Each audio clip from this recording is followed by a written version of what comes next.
What's going on, guys? Welcome to another one of my Final Fantasy XIV podcasts, and we have a chunk of stuff to talk about, including the live letter that just passed yesterday, the new job actions video that was released, several stuff on the forums that the devs commented on, as well as a blog post or two, and a bunch of other interesting stuff to go over. So, let's jump right into it with the quick update I want to go over, and a little bit of helpful reminders, starting with E3. So this is an E3 reminder for anyone that's going to be tuning into the live stream. So Bayon's here and says, glad you're all getting excited. I'm nervous myself. No pressure. Here are the official start times of the Final Fantasy XIV A Realm Reborn streams at E3. Okay, so there's 3 total, guys. Remember, 3 total, and you have to subscribe or at least stay tuned to the Square Enix Presents YouTube page. And you can see right down here that this is the link for it here. So I'm going to have the link to the page and the link to this post as well. So you can easily find it in the info box when this video is uploaded. So the first time is on Tuesday, June 11th, 2013. And if you're Eastern Standard Time like I am, it's 7 p.m. If you're like on the West Coast, Pacific Standard Time, you are at 4 p.m. Okay? So 3-hour difference.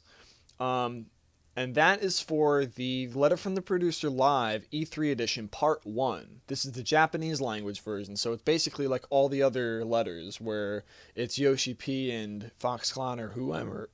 Excuse me. Yeah. It's Yoshi P and Foxconn and whomever is at the live letter, and they're basically at E3 on the showroom floor doing a live letter showcasing whatever it is that they're showing at E3, and we'll get to that in a bit. So that's the first portion. That's the part 1 of the Letter from the Producer Live at E3. Now the second one, which is the next day, okay, that's Wednesday, June 12th, 2013, and this is at 7 p.m. Eastern Standard Time. So it's the same time as yesterday's in this time frame, and it's 4 p.m. Pacific, same as the previous show. And that's for the battle event and community recap, and this is in English, okay? So I heard there's going to be something special that they're playing there in terms of battle content. I don't know what it is. It could be like a primal battle. It could be a fate. I have no idea. But whatever it is, that's what they're showing on the second day. And a community recap, I'm assuming, is basically going over what happened so far and what happened in the Japanese version of the Producer Letter Live. So that's what I'm assuming that's about. Now, the final day is on June 13th, 2013, on a Thursday, the following day. It's at 5 p.m. Eastern Standard Time, so it's 2 hours earlier than usual. And it's 2 p.m. Pacific Standard Time, okay? So the first 2 days, it's going to be at 7 p.m., and the third and final day at E3, it's going to be at 5 p.m., so it's going to be 2 hours earlier than usual. And if you subscribe to the Square Enix channel, you can get all the updates, and I'll basically update in your inbox on YouTube. And you don't even have to worry about tracking this stuff down or waiting for me to update you guys. And that is the E3 edition part 2 of the Letter from the Producer Live. And that's English language. So I'm guessing that it's going to be some of the community reps like Bayon, Kamate, or whatnot on the live letter talking to the people watching the live stream, I guess. I'm not sure. Yoshi P could be there, maybe not. I don't know. But that's what you can look forward to. So I just wanted to throw that out there for people that are interested in tuning into E3's live stream for 14 and any other subsequent Square Enix games that they're going to be showcasing off, including the rumored new Final Fantasy, which could be either 15 versus 13, could be something new, I don't know, based off Agni's philosophy. No one knows, but that I'm assuming is going to be shown off on the Square Enix Presents as well. So if you're interested in any of those other Final Fantasy games, whatever they may be, you also want to subscribe there for the time being. So, okay, so the next thing I want to go over is just really briefly, and I'm going to get into the majority, the meat of it later in the video, towards the end, is a collector's edition reminder. So this goes out to anybody, okay, anybody that purchased the original Final Fantasy XIV Standard Edition, not collector's edition, okay, the original Standard Edition for 1.0. This goes out to you guys. I found this, and I'm going to cover this later in the video, but I just wanted to do this now so for people watching, they don't, miss it or anything. If you own the original Final Fantasy XIV 1.0 Standard Edition and you pre-ordered the PC physical collector's edition box set off of the Square Enix store, off of Amazon, or wherever, basically what the thing is, basically cancel your pre-order, and I'll explain why. And I'll say it one more time. If you are a Final Fantasy XIV 1.0 Standard Edition owner and you do not have the Collector's Edition registered to your main account, you're going to want to cancel your PC Special Edition or Collector's Edition pre-order. And here's why. First off, if you're trying to just get it for the codes, like the digital little codes that come for in-game items in the Collector's Edition set, they don't work on your PC version. This is why. Your 1.0 Standard Edition had to be registered through a special code when you bought the game, remember? Okay. If you rebuy the PC version again for A Realm Reborn, and it's the Collector's Edition physical copy, it's not going to count. Here's why.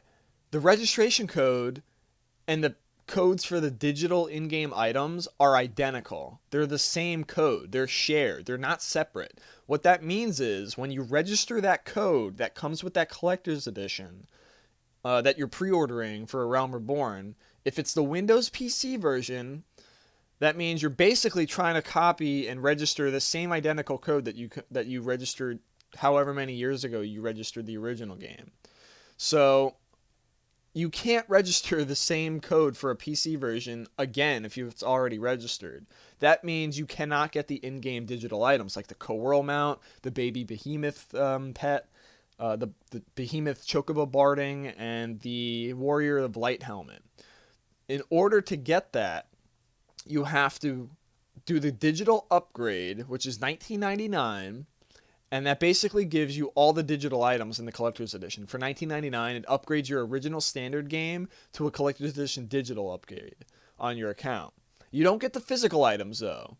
If you want the physical items, you either have to buy the Collector's Edition of either version to get the physical items only, meaning that the registration code that comes with either one you buy is basically, either useless except for the PS3 version. Now, I know you're probably getting confused now, but let me reiterate one final time. If you are a Final Fantasy XIV 1.0 Standard Edition user and you do not have the Collector's Edition of the original game registered to your account, and you decided to get the Collector's Edition for A Realm Reborn, the PC version, and it's the physical one with all the art book and soundtrack and all that, cancel it right now and go for the PS3 version, which basically is the loophole. If you get the PS3 version, the account does register to your Windows PC account, because technically that means that you register the PS3 version and then your Windows PC version can play on both consoles. If you register the PC version with another PC version, it doesn't count because you already have a PC version recorded on your account. You see what I'm saying? So basically, you either do the digital upgrade and then get the physical version of the Collector's Edition of either version. I would recommend getting the PS3 version, even if you don't own a PS3, because, I mean, think about it. Would you rather get a Collector's Edition for the PC, which is identical to the PS3 version, except that you get a code that allows you to play on PS3 and PC, or get the PC version that only allows you to play on PC, and you get basically a code that doesn't work? And albeit, the bonus items are already included on the registration code. So basically, you get the codes no matter what. So if you do the digital upgrade, you get the items only. If you want the Collector's Edition along with the in-game items, get the PS3 version.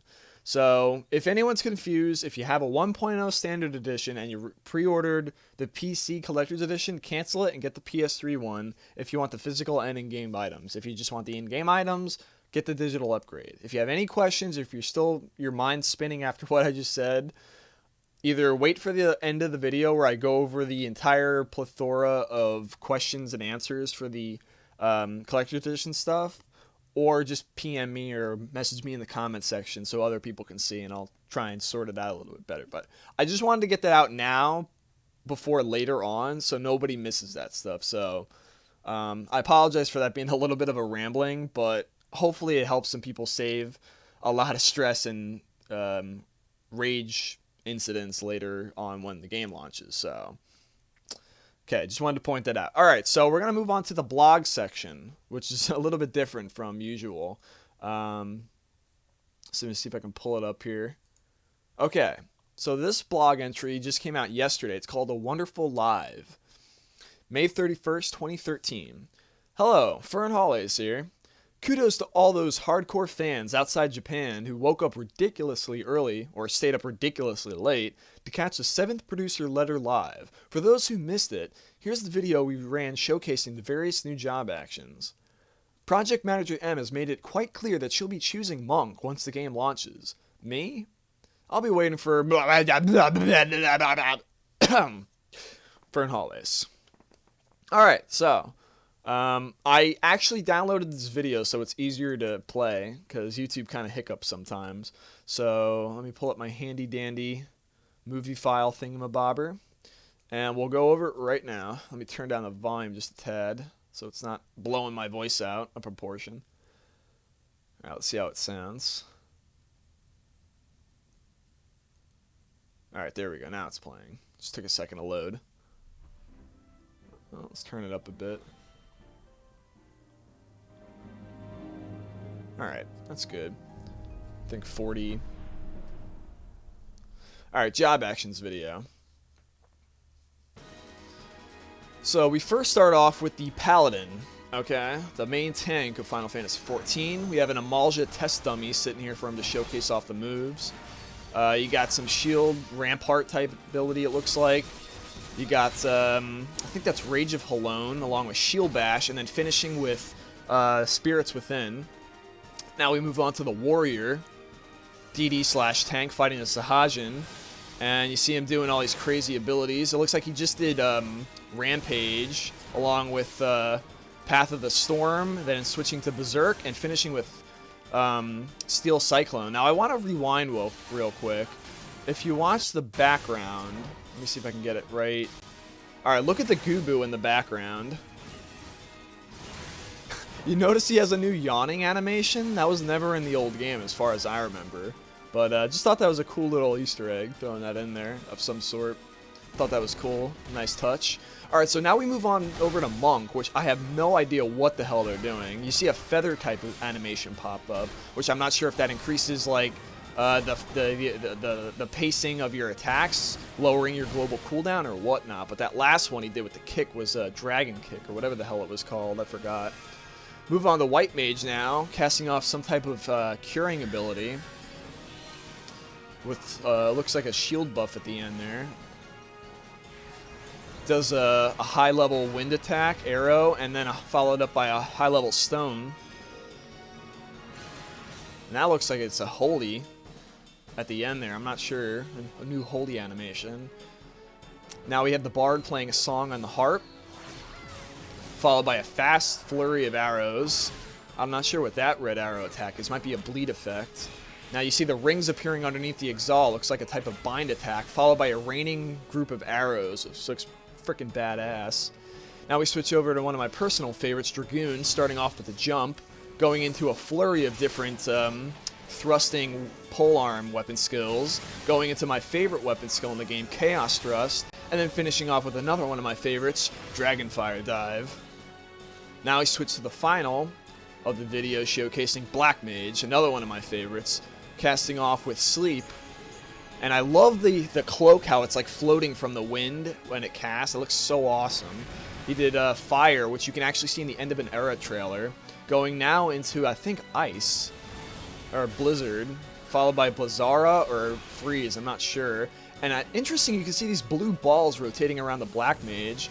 Not sure what those are. And then it finishes with some sort of Hellfire, it looks like, of Ifrits. Could be one of the Black Mage's high-level fire spells. Alright, and that wraps up the video.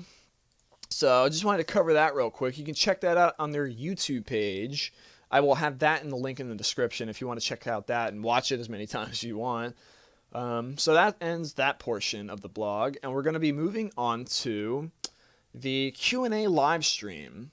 But before that, I just want to go over the recent blog that came out today, which is, if I pull it up here, In the Sack. And this is an E3 type of blog. So it says, In the Sack, May 31st, 2013. Howdy ho! Fern Hollis here, typing out today's blog with fingers sticky from the honey Dijon rice chips I'm eating for brunch. What's brunch, you say? I've been told it's not quite breakfast. It's not quite lunch, but it comes with a slice of cantaloupe at the end.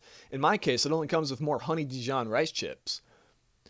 As you all know, E3 is right around the corner, and what's the best part about E3? Is it waiting in line for 4 hours to play the new PlayStation, only to realize that you were in the line for the newest smartphone farm simulator? Is it the $10 pita sandwiches, now with lettuce, and the $8 Diet Mountain Mist Morning Dew carbonated beverage?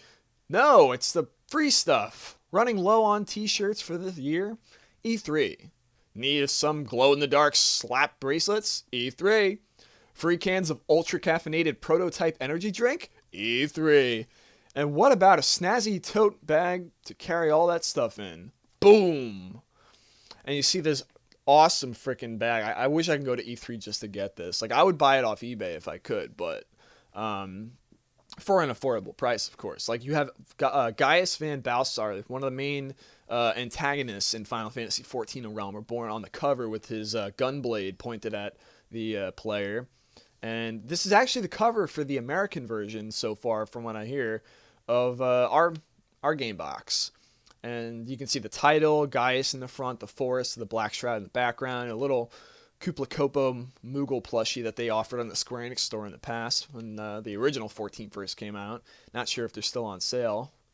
And it says down here, this just in, anyone who visits the Square-Enix booth at this year's E3, June 11th to the 13th, and plays both Final Fantasy XIII Lightning Returns and Final Fantasy XIV A Realm Reborn will get one of these babies. Free. Insert while supplies last blurb here. On one side we have Lightning, and you can see Lightning with some miscellaneous characters in the background blurred out, and the Lightning Returns logo. And then we have Yoshi P showcasing off the Realm Reborn side, which is the opposing side of the Lightning Returns on the other end. And on the other side, Gaius Van B. Think of all the glow-in-the-dark slap bracelets that can fit in that. Fern Hollis. Editor's note. In addition to providing lots of free swag, E3 also showcases new products from hundreds of game companies from around the world. But you already knew that. Okay, so that ends up the blog that came out today. Now we're going to move on to the Q&A live stream. So this one is going to be a little bit interesting. So first what I'm going to do is I'm going to start off reading the Q&A, and then I'm going to get into a little bit of talking about the, well, I'll save that for when I get to that portion. How about that? And then after that, I'm going to do a little bit of a walkthrough for the gameplay segments and the concept art segments of the live stream that I pulled from YouTube that some fans were able to piece together, which I will credit later in the video with their links and stuff to their channels. But anyway, getting into it, we have the Letter from the Producer Live, Part 7, Q&A Updates. So that's the link to the URL that they updated with because they were having technical difficulties at one point during the gameplay section. But that's what that link's for.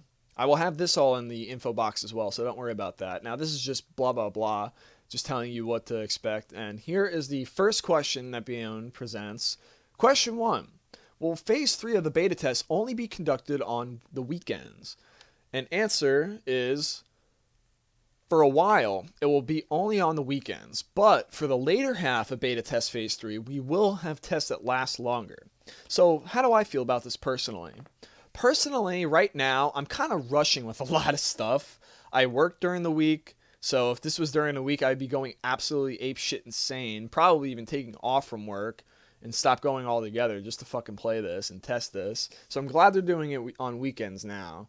2, I just purchased, actually today, I have the final confirmation that I ordered all my PC parts, so I should be getting them in, if I look at my calendar here, if it's the 14th that spoiler for the final question, the 14th is when beta starts, so Beta Phase 3, mind you. So if I have until the 14th, that means I have to have the whole rest of the upcoming week, followed by the next week where the beta launches, to basically get my computer parts, make sure none of it is broken and faulty, and then piece the shit together for the first time ever with a bunch of tutorials helping me out, and getting everything installed and ready and perfected for that weekend so I don't have to play on my laptop when I cover the game. If I'm allowed to post footage, that is. That's the exception. So for me, I'm kind of happy that they're doing it on weekends first, because I actually have a lot of stuff going on in my life right now, so it's kind of hard to, fight the urge to play during the week. So I'm glad that they're doing that. For me personally, I know other people are going to hate that, but that's my opinion. That's my feelings off of it, in case anyone was curious. Next question is, if a housing area becomes full, will it automatically create a new instance, or is it that something you will have to do manually? And Yoshi P answers by saying, in order to use the server space efficiently, we will monitor the situation and add instances throughout the updates when necessary. Alright, question 3. Is it possible to have a storefront with a counter in your housing area? Yes, this is possible. We will continue to add objects, and I believe it will be possible to have a store-like setup by using retainers and such. Okay, this next question is kind of odd, but it says, will the houses have balconies? It will differ depending on the type of house. While some will have balconies, others will not. So I'm assuming the larger, more expensive houses have balconies, whereas the smaller, cheaper houses probably don't have them. That's my guess. Okay.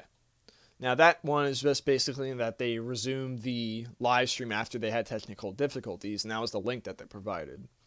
Okay, so getting back to the questions. Question 5. What happens if there is a critical bug during beta test phase 3 or 4 and it cannot be fixed in time for release? What kind of countermeasures are you considering?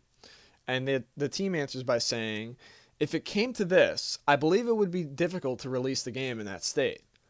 But the entire development team is working hard to ensure that this does not happen. Alright, so be on the lookout for that if anything does pop up, which hopefully it does not, because that would suck. Alright, question 6. Will we be able to carry over our friends list and link shell list from 1.0? And here's a bit of a chunk of an answer. Yoshi P answers by saying, as far as the link shells go, you will generally be able to carry it over. However, if the link shell leader chooses to go to a different world with the world transfer, the link shell will be disbanded. On the other hand, the friends list in 1.0 was more of a bookmark than it was a friends list. In A Realm Reborn, the features of the friends list have changed. Unlike 1.0, the other player will have to accept the friend invite. When you first start A Realm Reborn, a mass friend invite will be sent to all the players on your friends list, and if the other player accepts the invite, they will be added to your friends list. So basically, if you have a bunch of friends lists and you're a current 1.0 player, or you know what I mean, if you were a 1.0 legacy player or a standard player, you're going to have like a massive fucking influx of friend invites and friend invites being sent out, I'm guessing, when you log into the game. Because I guess it saved all your bookmarks, per se. And then I guess you just have to wait for people to sign in and accept them or something for them to go away. That would be my best guess. But I'll tell you what, right now, that's a lot of fucking people I have to wait on for confirmation. So I know I'm going to be doing a lot of micromanaging when I get into the game for the first time. I'm sure a lot of people are as well. Okay. Question 7. Show us a duty finder. And Yoshi P answers by saying, the dungeons that you can participate in using the duty finder will be added to the duty finder list after you've completed the quest. Also, when participating in dungeons that are lower level than your character, level sync will be applied and it will be possible to participate at the appropriate level. You'll also be able to modify things such as language settings. So, it's a little bit of a tidbit there. And then later I'm going to show a screenshot of the duty finder and I'll talk a little bit about what I can tell based off without the English translation, which I have not been able to read yet by Reinhardt. So I just wanted to throw that in there real quick. Okay, question 8. When will the new Lodestone launch? This has been going around a little bit about the Lodestone basically getting a facelift completely, with new features possibly for A Realm Reborn that are rumored to be, or actually not rumored, they actually are coming, but we don't know when. Most likely at launch or something. So anyway, it says, when will the new lodestone be launching? The answer for Yoshi P says, we are planning to open it during beta test phase 3 or perhaps between phase 3 and 4 and are currently making final checks. I'm guessing sometime in late June, maybe mid-late June, early July, somewhere in that ballpark. Okay, so we're going on to the second page. Question 9. Will be able to specify multiple jobs on the duty finder? No, you will not. So you basically pick one job that you want to play as when you're searching for a party, and then you go with that, which is, I'm guessing, what it is. Not to be confused with player searching, like putting your flag up like in 11. Don't confuse it with that. It's not the same thing. You can still put up multiple jobs for searching for a party, but if you're doing Content Finder specifically, where it's like a matchmaking, if you've played it in other MMOs before, you have an idea what it's like. Me personally, I've never played an MMO with that in it before, so I mean, I only really played RuneScape 11 and 14, honestly. You know, a couple other games on the side, but not enough to say I really played them. So I don't know what how that works. But if you're using the Duty Finder or Content Finder, you can only select one job that you're going to be matchmaking in. So hope that makes sense. Okay, so question 10. Will it be required to use jump to complete content? Generally, no. But there may be some battle content where jumping will offer an advantage. So maybe if there's like landmines on the ground, I heard like a possibility of a Titan fight where like the earth's shifting and he's causing earthquakes and stuff and platforms to move and you got to like jump on the platforms or something. That would be pretty cool. So more jumping in combat related stuff for boss fights I think would actually be really neat and really dynamic, and I think it would kind of slash that complaint of people sitting still all the time while in combat. So I actually encourage more jumping stuff going on in the game in terms of like platforming and boss encounters and combat related stuff. So I think that would be pretty cool in my opinion. So we'll see what they do with that. Question 11. In regards to retainer sharing, for example, if you have one account with 3 characters on the same world, like I do right now. Currently, I have 3 characters, my main and my 2 mules, on the Riddle server. Will we be sharing 2 retainers between 3 characters, or have 6 retainers? And he answers by saying, while their inventory will be empty, the retainers will be shared. Some people are confused on this, and I have not found a definite answer. I've seen people post replies claiming they know what it means, but I have not saved it for this video to read it off, but my personal take on it is that it sounds like you're going to have the 2 same retainers throughout all your characters, but they have empty inventories on the other character, therefore giving you free space. But on your main character, they have the same shit that you left them with. That's my guess, okay? I think the reason why they did that is because if you have multiple characters with multiple retainers, you start to run out of names to call them, I'm guessing, and I guess if you just have 2 retainers shared throughout all your characters on your same world, I guess it makes it easier for transferring items between characters, so it's less cumbersome. I'm not sure with that. I can't really answer this, so you have to configure that one on your own. I'll probably get back to you guys in the comments if someone asks this again, if I find any updates. Okay, question 12. I would like to know about the world names that will be ready at launch, and also which of those worlds would be prepared for legacy and new players.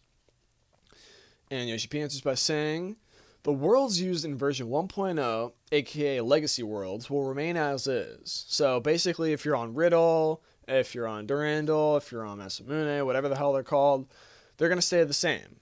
And they're going to be known as legacy worlds. So it says right here, they will have legacy tag at the end of the world name. So you know if they're the original worlds in 14 or if they're brand new ones. As far as worlds for new players, it will be announced via developers blog in the future. So please stay tuned. Alright, question 13. Besides regular crafting recipes, will there be special recipes that you can obtain as rewards from battle, quests, and achievements? And the team says, while they will not be available at launch, we plan on looking into this for the future. So don't expect this when you buy the game at launch and get it and play it. But in the future, you can probably look forward to something like that. Question 14. Do you plan on distributing new heat-resistant gear? Yes, we do. And I will show a screenshot of that later in the video when we get to the screenshot video section. And it's actually showing off the new swimsuits for characters that they can obtain in 14. And they are slightly different from the old ones, but they're there nonetheless. And you actually did see them in the Tour of Eorzea video that was showcased in my previous video. Alright, so question 15. Please show us an in-game footage of companions in battle. Now this one surprised the fuck out of me because I'll cover it a little bit more in the live stream so you have a better visual. But when the so-and-so live stream crashed, I noticed that they left over like a brief image of what was left over. And I noticed in the action bar, they showed a piece of a Geisal green and a chocobo icon that was blacked out. And I was saying to myself, why does he have Geisal greens in his inventory? Geisal greens are always related with chocobos. And you don't need to use them when you're riding your chocobo, yet the chocobo icon whistle was right beneath that. So I was scratching my head while I was waiting for the stream to come back on. And I was saying to myself, you know what? I bet you anything they're going to show the Chocobo Buddy system in this video when they come back online. And sure enough, somebody asked the question, and guess what? They showed it. And I was like, holy shit, that was probably my highlight for the video. And like I said, I'm going to cover that more and go into that more later next, after the Q&A, when you have a better visual of me playing the video for you guys, along with screenshots. So, anyway, enough rambling for this portion. The answer for Yoshi P for the question is, the companions will have stances and will act according to what stance they are in. There will be stances that will prioritize attacks and stances that prioritize healing. On top of the stances, there will be a skill tree system where you'll be able to teach the companion new abilities by spending points. Companions will be available from Phase 3 of the beta test. That surprised the fuck out of me because when I looked at the original, well, not the original, but the most recent updated roadmap, which I will also cover in this video, they updated it again, which I will go over later on, saying they didn't even mention that the buddy system was in at Phase 3, at least not that what I remember, and I don't remember it being in Phase 3 at all. I think they pushed it back to like Phase 4 or whatever, or even they even said it was going to be in the second major update after the game launches, after the housing update and the first major update. So I don't know if they changed things, I don't know if they sped things along, but I'm excited as fuck and totally surprised personally that we get to play with the companions in Phase 3, which I was not expecting. Maybe somebody else was and I missed something, but I don't know, that was just me, so I'm happy. That was probably my most exciting thing I'm looking forward to is the Chocobo system. Okay, so question 16. You called your companion with some Geisal greens. Are these consumable items? Yes, it's a consumable item. So I'm guessing in order to summon your Chocobo, you need Geisal greens on you. I guess if you don't have Geisal greens on you, you probably can't summon your Chocobo. So this type of, I guess you have to get the Geisals from an NPC, or maybe the gatherers, like in 1.0, could gather Geisal greens in Korthus, and then bring them to people to sell. They had no fucking use in 1.0. I used to save them up, assuming they would be used for something in the future. I don't remember if I still have them or if I sold them or what, but yeah, that's at least confirmed they're used for something now, which is pretty cool. Okay, will Arcanist be able to summon both the companion and Carbuncle at the same time? Yes, they can. So, if you're playing single player by yourself, and you're going solo on this thing, and you're running around doing leave quests or whatever, you can actually have two NPC AIs in your party playing with you like you're in an offline Final Fantasy game. Kind of like Final Fantasy XII if you think about it. You have Carbuncle next to you if you're playing Arcanist, and then you have your Chocobo next to you, which is like your two companions. So you have Carbuncle who can do tanking and healing, or casting, or whatever. I think it was casting and tanking Carbuncle can do. And then the Chocobo could do anything. You could do tanking, DD, healing, casting, I'm sure. So you basically form your own mini AI party with yourself and go into battle and stuff, like farming for items or just adventuring, taking screenshots. So that's pretty awesome. I think that's fucking fantastic. Okay. Could you show us some new hairstyles that will be implemented? And this factors into the screenshots we'll go into later. As for the barbershop, we plan to implement it in patch 2.1, referred to as patch 2.1 among the development team. 2.0 is launch, 2.1 is the first major patch, and then 2.2 is the second major patch, to give you some reference, frame of reference, mind you. In addition to the barbershop, there will be additional hairstyles implemented as well. So that's pretty awesome. New hairstyles with that new patch. So something else to look forward to, which is pretty awesome. Now, before I read this next question, the barbershop essentially is if you create your character and you're not happy with your hairstyle, the barbershop in that major patch that comes out in the first major patch essentially lets you redo your hair. So you can change your hair as many times as you want. I don't know if there's a cooldown. There's probably a price, obviously, because you can't get your hair cut for free, I don't think. But you can change your hairstyle and probably change your hair color, too. I don't know what else you can change, but I know that for a fact you can change. So that's cool. Okay. So about that Scholar rumor. Scholar will be implemented at the start of service as a job. Look for details on Scholar at E3. Okay, so it has been finally fucking confirmed after a long battle on the forums of people going back and forth. It's Arcanist! It's Scholar! Fuck you too!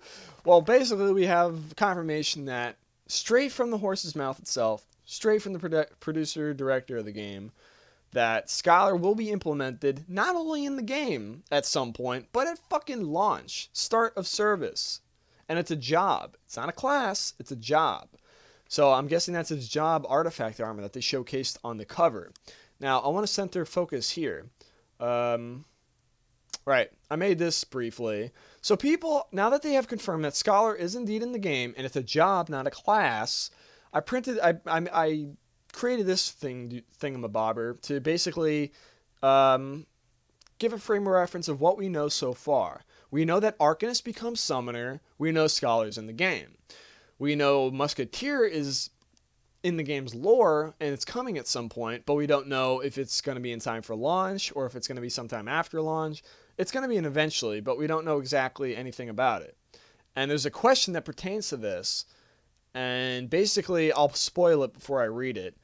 Someone basically asked about, is there anything new about Musketeer you could tell us about? And Yoshi P just answers one word. Nope. Capital nope with fucking exclamation point. Nope. I mean, that's a pretty odd answer, don't you think? Like, he usually doesn't say, well, we're working on this and that, and we'd like to have, just says nope. So some people on the forums interpreted that as, maybe he's hiding it for E3. Maybe that's when he's going to showcase it off. I don't know. I honestly don't know. I think it's definitely possible. I mean, look at Scholar. None of us fucking knew that was going to be in the game. We had no idea until that concept art was released. And bam, it's not even coming in the game. It's already ready for freaking launch. And it's a job. Holy shit. Now, put Musketeer for the side for a second. We don't know what it's going to become. Some people say Corsair. Some people say, I don't know, something else. I think somebody said Thief, which I don't believe that, but Corsair is the most likely because that was what it was in 11. But there's other people that are also saying that maybe it's not going to become Corsair. Maybe it's going to become Scholar. So that's why I drew the two arrows saying we don't know what the class is. It could either be Musketeer, and the book is just a side item, sort of like with Bard that pulls out the harp and plays a musical instrument. Maybe it's the same with Musketeer where they fire guns and muskets and rifles, and they pull out a book to do special buffs or something, or spells. I don't know. That's one possibility some people talked about. And they're both from the same city, technically speaking, sort of, kind of. Their lores definitely can match up. And there's a screenshot here that showcases that somebody linked on the forums of showing Merwib's office. Okay, she has a bunch of books lined up, but more interestingly, she has her 2 prize muskets in this glass container being on display, along with a book next to it. So some people said maybe Scholars are a hybrid of Musketeer and Arcanist or something, or a Scholar, where they wield books as they pull out a book for an animation, sort of like Bard does with the harp, and then they possibly give off some sort of buffing spell or whatever the hell there is they're planning to do, or whatever they specialize in.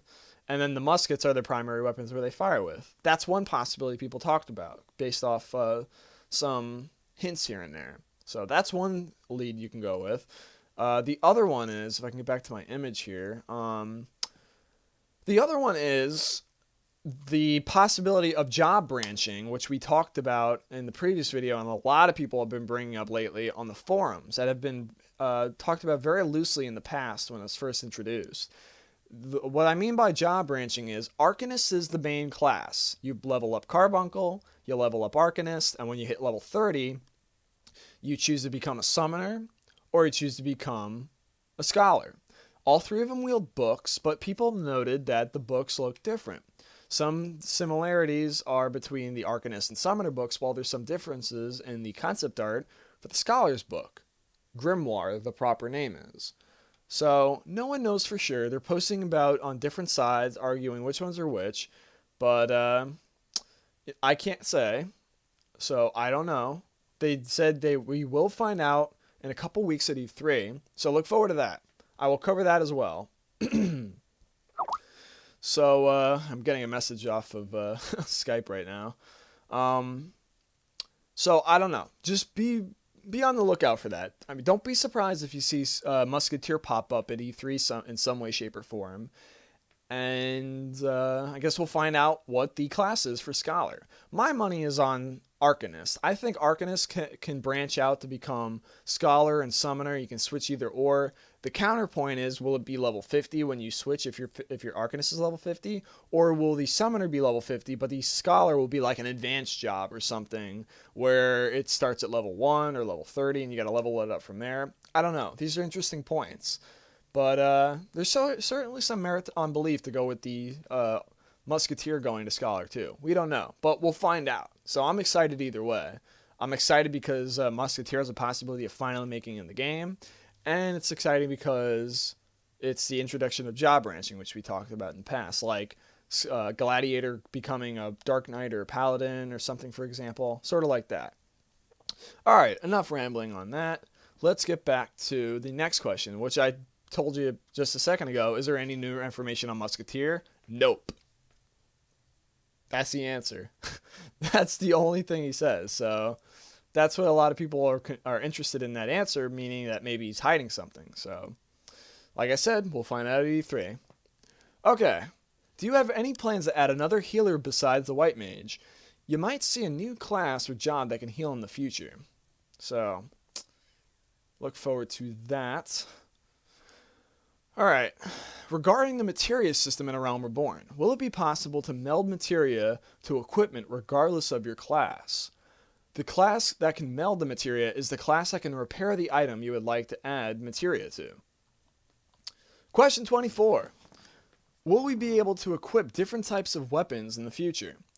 Well, I don't want to say no. I personally think it's better to just add new classes and jobs instead.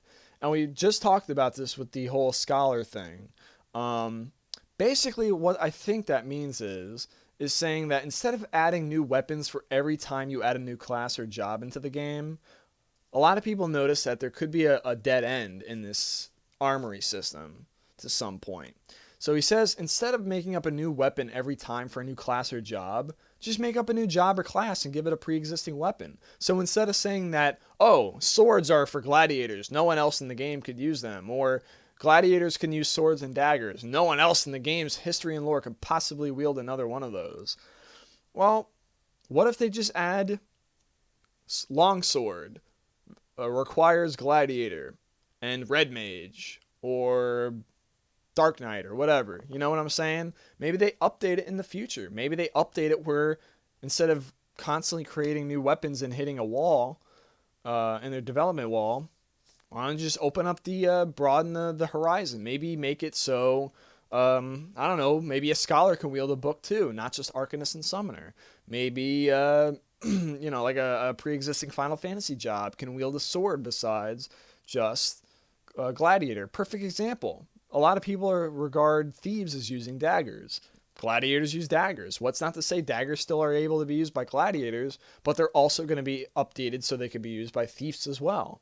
Think about that. That's an interesting concept that was brought up in the forums recently.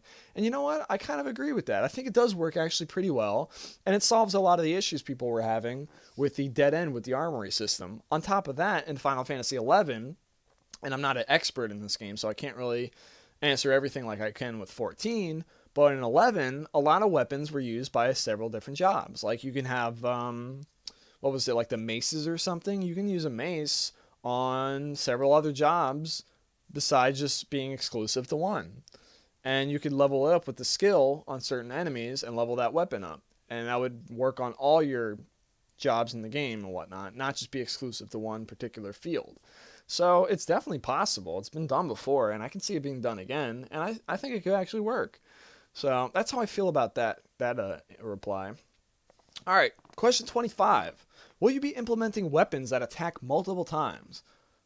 We are not thinking about introducing multi-hit weapons, but we are thinking to introduce this via abilities and skills. So if you saw in the job actions video, the paladin did I keep forgetting the fucking name of this. It's not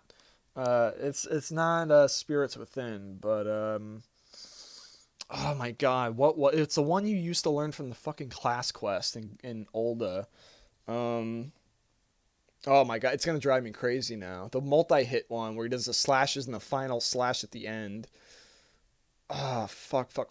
What was it? Oh man. I'm sorry, guys. This is like driving me crazy. I forgot this like while I was watching it too.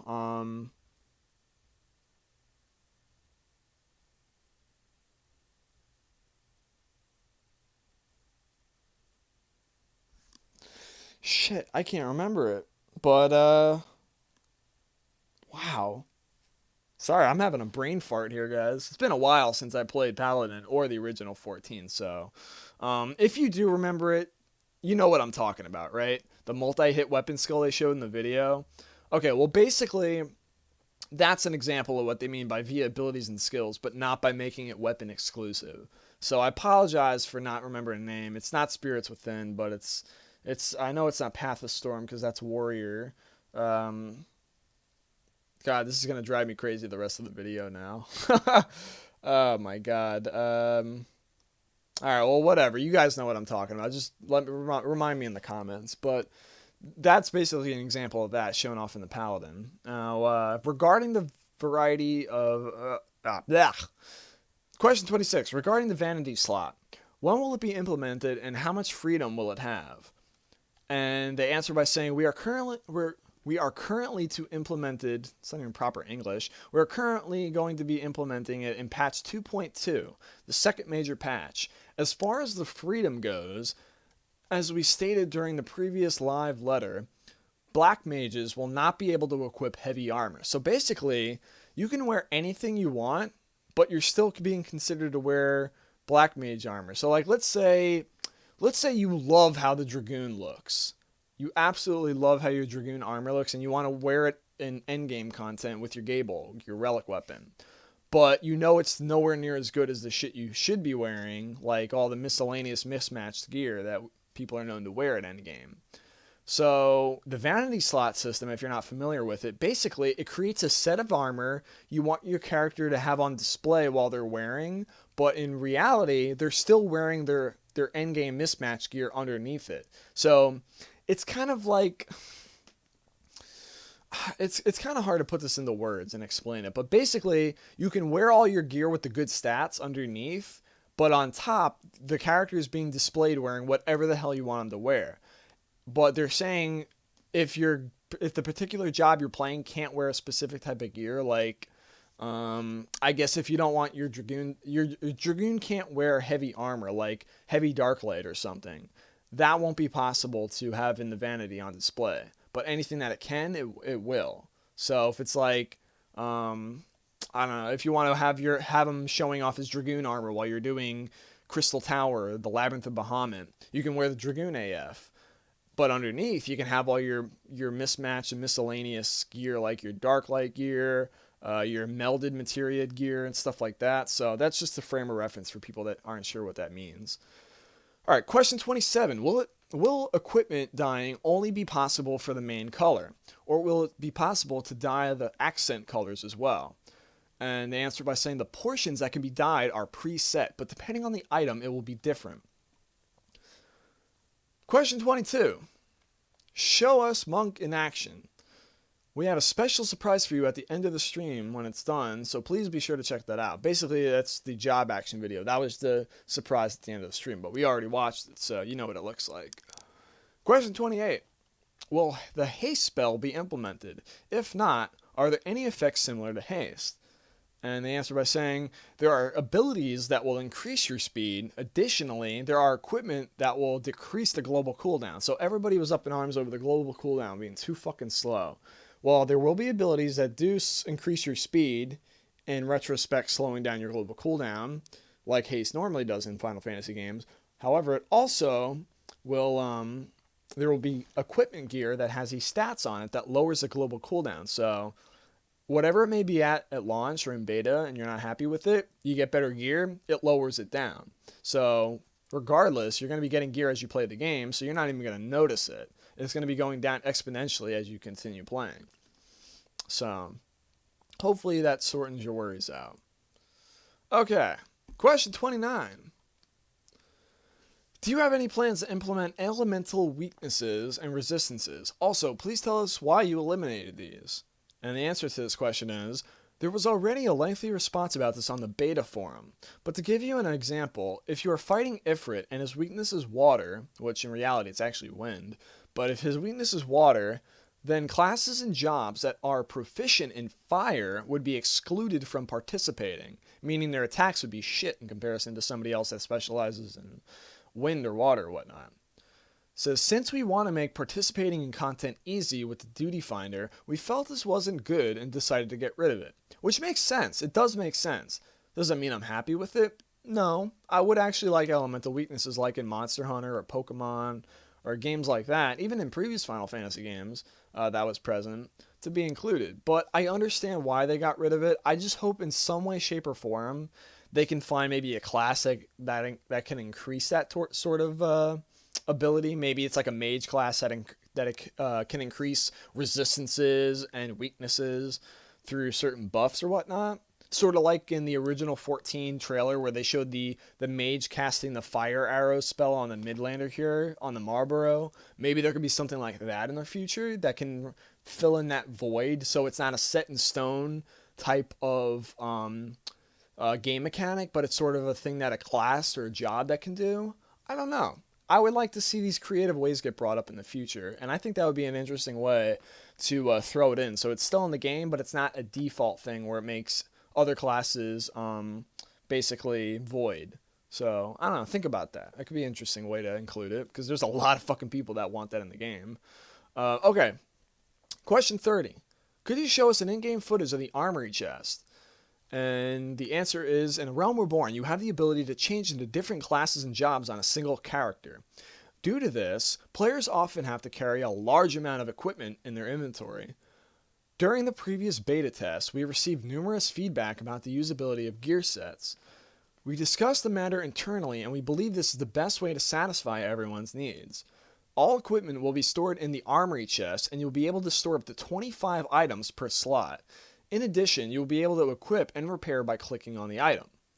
As for the gear set, you will be able to select any item within the armory chest, and therefore will no longer need to prepare multiple items of the same type in the item if the item is equipped by multiple classes and jobs. So basically what he's saying is, previously, the way it worked is, if I'm getting this right, if you wanted, let's say you're a Dragoon, and you have 2 Dragoon sets. You have your AF set, and then you have basically your Darklight set, okay?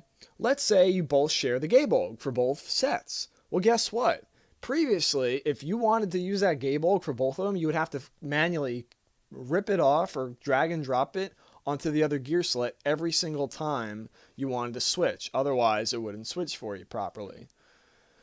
Now, that's only with the weapon, mind you. Think of the same type of thing with gear. If you have, let's say, a full onion set, and you're level 1, and you have another level 1 job next to it after you reach level 10, and you want to level that, but you don't have new gear yet. You have to share the onion set between the both of them. You would have to manually drag and drop all the fucking onion pieces into the other slot in order for it to work. Now, obviously that's a pain in the ass, and from what he's saying, people weren't liking that, so they all complained about it, and immediately like that they fixed it by the next test, it seems. So now how it works is you have this huge fucking chest that can store up to like multiple items, and that issue is completely non-existent anymore. So because of player feedback, they were able to fix that issue swiftly before the game's launch, which is awesome. Alright, so that's basically that in a nutshell. Question 31.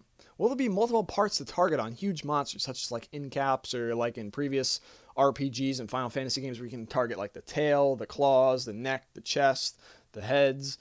It says, we are planning to add this to Behemoth, but for the general fates, we do not plan on having this type of system. So possibly on Chimera you could do that. Behemoth, obviously you can. Maybe Odin or Primals. I don't know. But they are working on it. So we'll be in there with certain special fights. Do you plan to have any countermeasure in mind for free company leaders who leave without notice? And he says, we will have countermeasures such as passing the authority to the sub-leader, so please don't worry. Will there be any changes or adjustments to the fighting and running animations for each race and gender? Now some people might be disappointed with this one, but it says the running animations will be different. There is a concern that it would take too long to implement everything if we were to make every class and job animation be different. So we are thinking to show each race's individuality via emotes and such. Okay, question 34. You previously stated that there's a limit to how many times you'll be able to need on a dropped item in a dungeon. Will it be counted even if you don't win the roll? And he says, while there won't be any limit to how many times you will be able to need on an item, we do have plans to implement a restriction of some kind. Question 35. What kind of ability will limit breaks be? Please tell us about the area of attack and requirements to use it. And the answer is, in regards to the area of attack, you'll be able to use it by placing something known as a ground target. Which is interesting. I have no idea what the hell that is, but it's obviously a target that goes on the ground. We will be announcing the different type of limit breaks at E3, so please look forward to it. So Scholar and E3 will have limit breaks as well. So look forward to that. Question 36. When the limit break gauge is full, will we receive any recommendation on what class and job to activate with? Answer is, since that will be one of the exciting parts of battle, there will be no plans to add a feature of that nature. Question 37. Will you continue to have letter from the producer lives after the game is launched? And the answer is, we would like to continue these as we enjoy holding them very much. Okay. Question 38 is a bit of a doozy. Please tell us about each job's unique features, such as Dragoon specialities for physical attacks and the difference between the two tanks, Paladin and Warrior. And here's the answer. Dragoon is your standard... oh my god. Dragoon is your standard damage dealer. However, by attacking from behind or from the side of your enemy, you will get bonuses and buffs. These bonuses can stack and enhance your damage. Also, when you talk about Dragoon, of course, they have jump. And in A Realm Reborn, we have a variety of different jumps.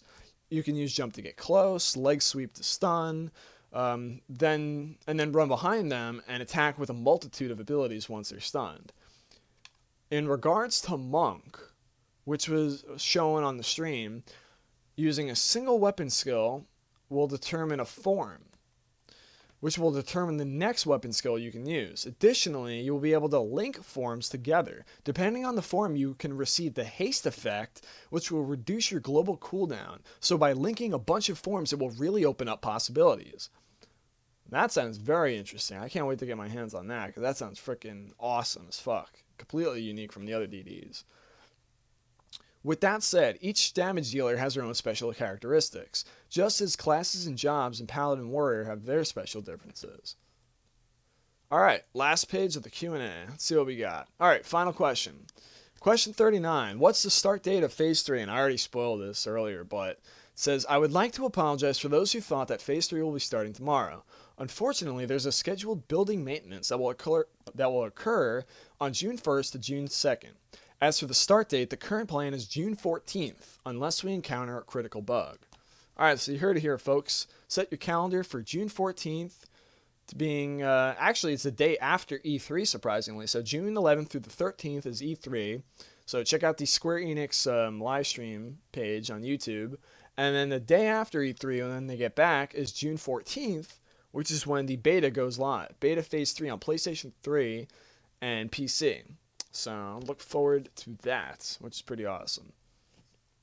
Now, I don't know if the PS3 one goes live on the 14th. I think it starts on PC first, and then subsequently the Phase 3 PS3 testing starts eventually after. So keep that in mind. Don't be disappointed if it doesn't start on the same date. But I read that somewhere. I don't remember where it was, but I think that's the case. So that wraps up the Q&A updates. I'm going to take a small break and come back after the video, and we're going to cover the DualShockers article, which I will have linked in the info box, and my link shell leader is now messaging me on Skype too in the middle of this video. But we'll cover this. I'll have this in the link in the description, so you can check out all the screenshots that are shown at the bottom here. You can see the swimsuit image here, the color palette for the hairstyle, and in the character creation. You can see ul'dah, more character creation stuff, and a variety of things. So we'll go over all that and more in the after the break. I'm going to get something to eat real quick, and I'll come back. And yeah, we'll take it up from there. All right. Welcome back, guys, after the break. Just had a delicious cheeseburger for lunch, and we're coming back to talk about the live stream. Going to go over the video, and I'm going to walk you guys through it, and if anybody missed it, or if anybody can't understand Japanese, I'm going to do my best to walk you through what I watched yesterday, and I'll give my opinions, give my thoughts on it.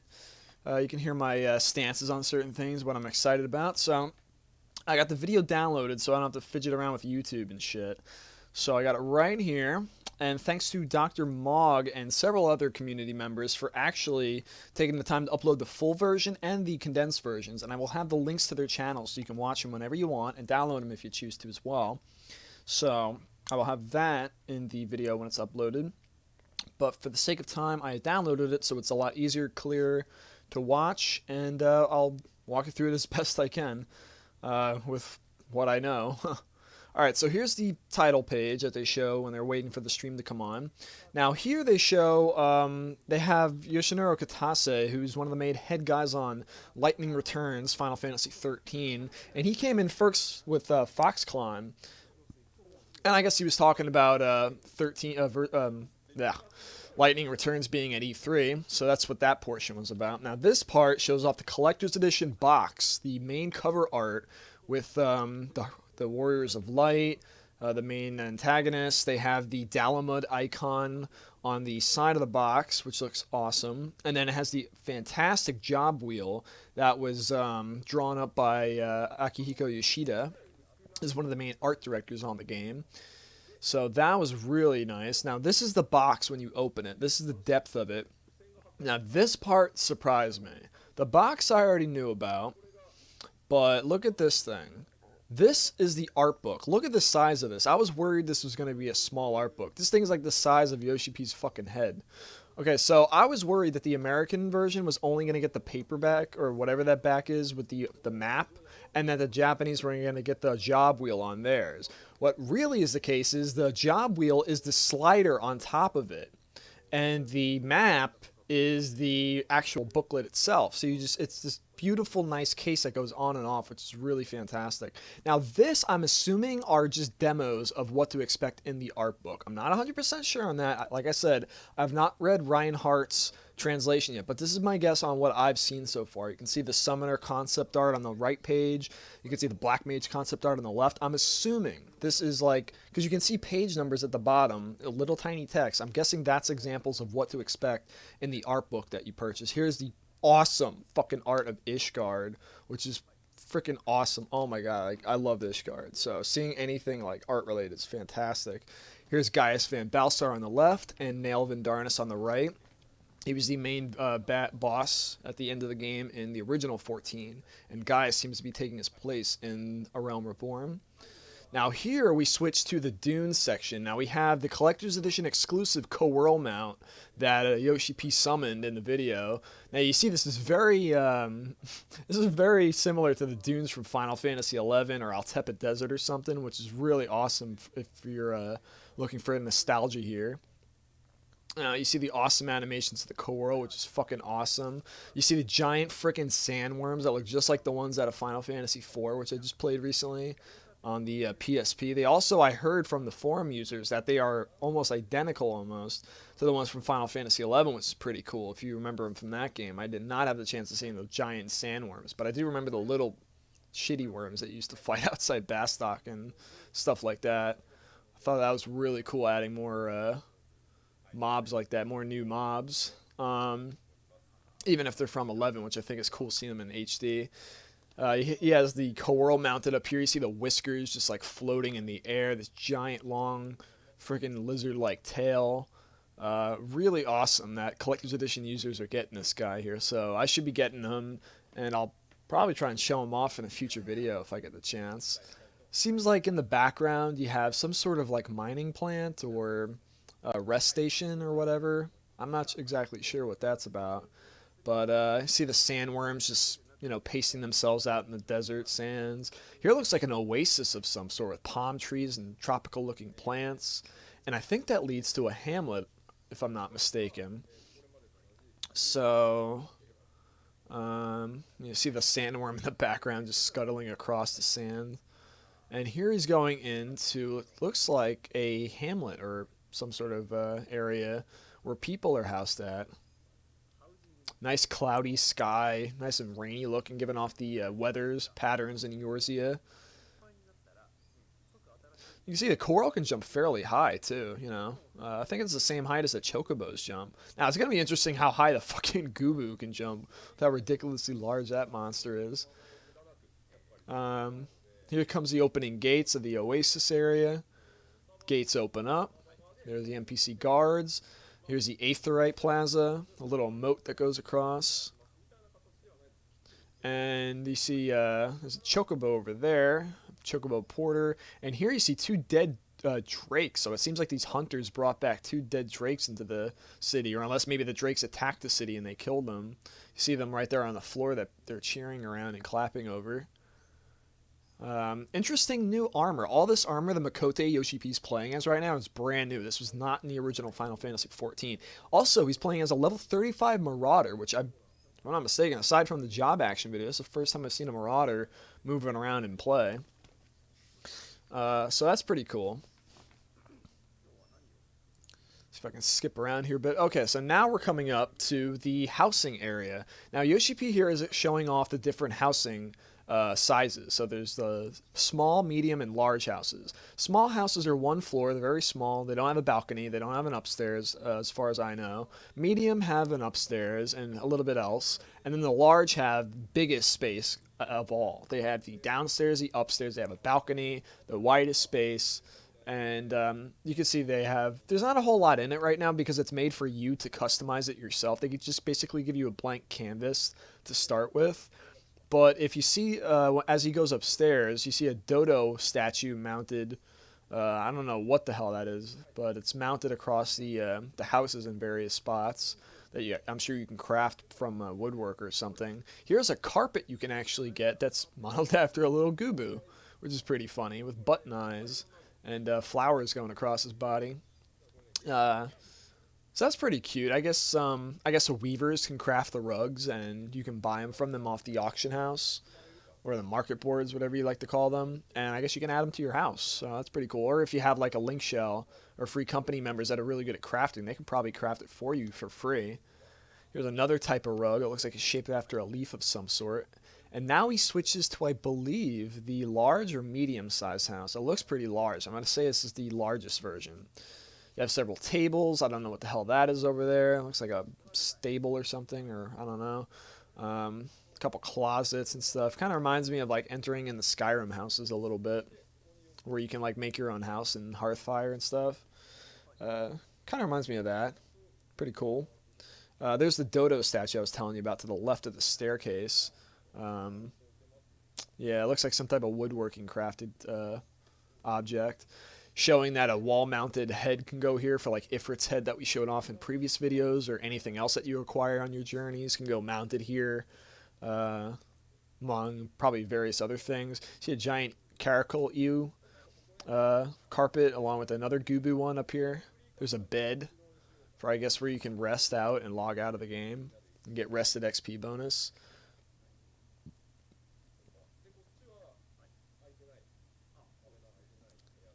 Now, I don't know. This looks like, I don't know, just some like various meeting room or something with the tables and such for like free company members to meet up and discuss like plans or whatever, or have meetings, something like that while they're on Mumble or Ventrilo or TeamSpeak or what have you.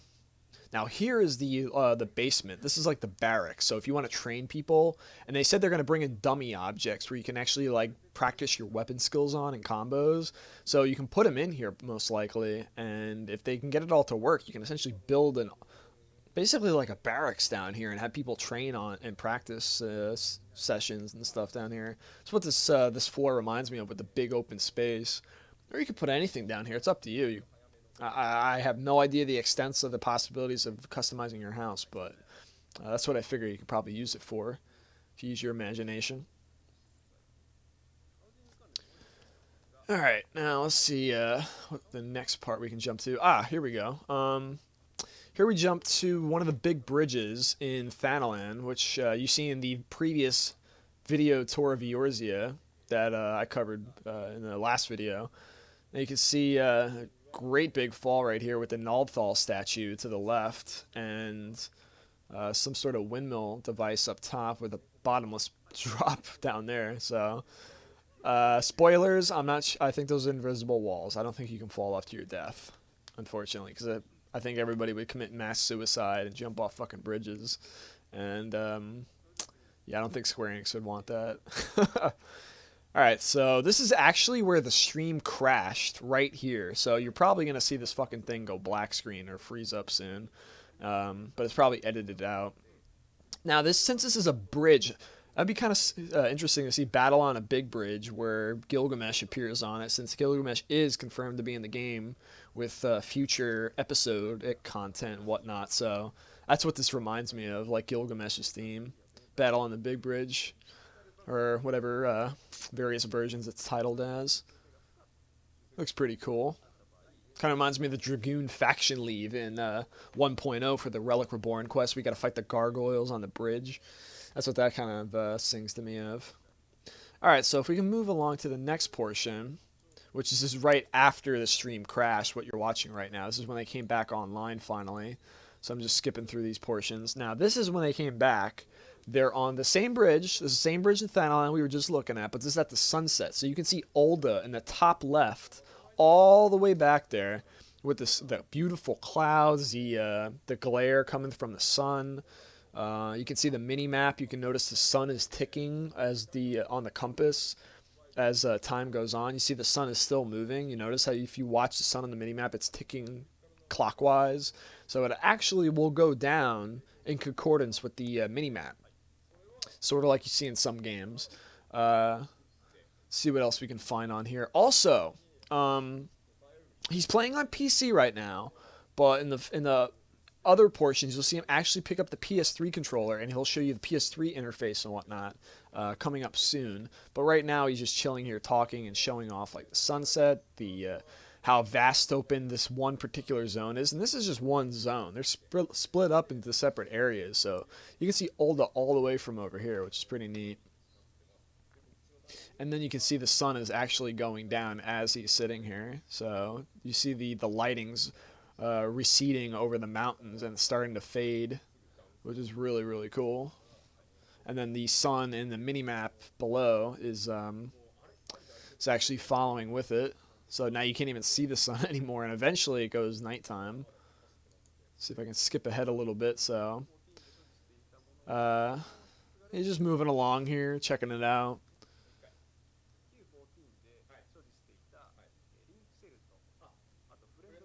And this was shown off in the recent Tour of Eorzea video part 2, if you recall. You actually get a big wide panning shot of this entire bridge if you go back and watch that video, where you see like the people walking across it and the warriors like sprinting to go across the bridge in the video, and then it pans out to that big wide shot. Now it's nighttime, the little lanterns turn on in the bridge for added effect. And if we move up a little bit now, we jump to this portion where he's discussing the content finder. So if you notice here, it says level 35 Marauder.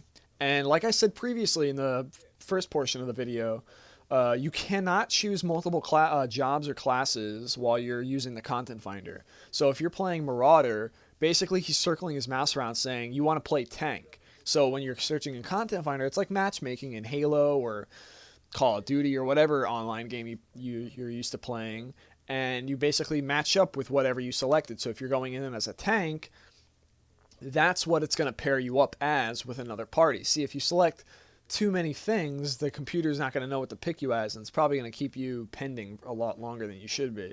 So you can choose JEDF, which is Japanese language, English, Dutch, and French. I have no idea what everything else is, but I'm assuming it says level 15 on the right-hand side. So if I rewind back again so you can see this, it says level 15 on the right-hand side, where it says like that red text. It's kind of faded out, meaning he's level 35 now, and he's beyond the level requirement for this thing that he's trying to do. So I'm assuming now that we all know level sync is in the game, it shows him as a level 35 Marauder. He's a tank role searching for a party, and he's Japanese language, so he's looking for Japanese players, and he's looking for a level 15 dungeon, I'm assuming. Those little icons, I think the paper is like a lead quest or something. I think the monster icon, like the little face, the scary face, is like an NM icon for like a fate, or maybe it's like a primal icon. And I think the little black hole with the blue background is like the entrance hole to a dungeon. I'm assuming that's what those icons are for. And then it says subsequently level 15, 16, 17, 20, 23, 29. I'm guessing those have little locks to the left of them. So I think those are players or people searching, or people that have a content finder up for certain things. I don't know. I guess we'll find out more when they have an English version or when the translated version comes out.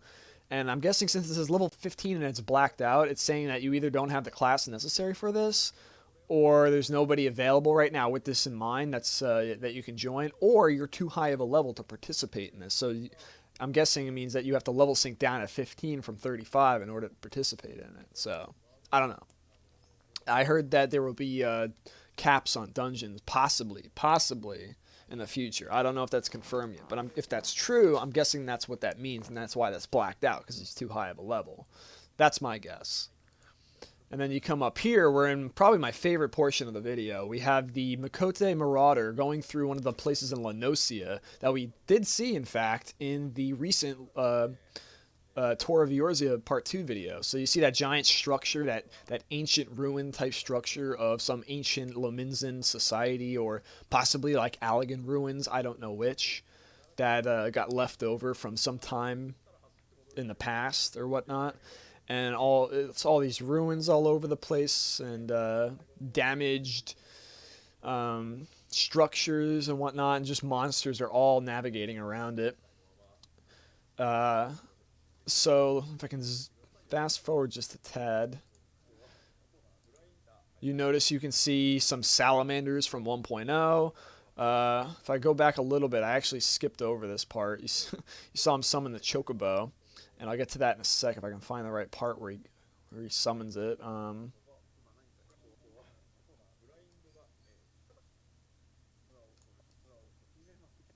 Alright, so here we go. You see him summoning a chocobo using a Geisal green here. So that's what the Geisals are for, like I mentioned earlier.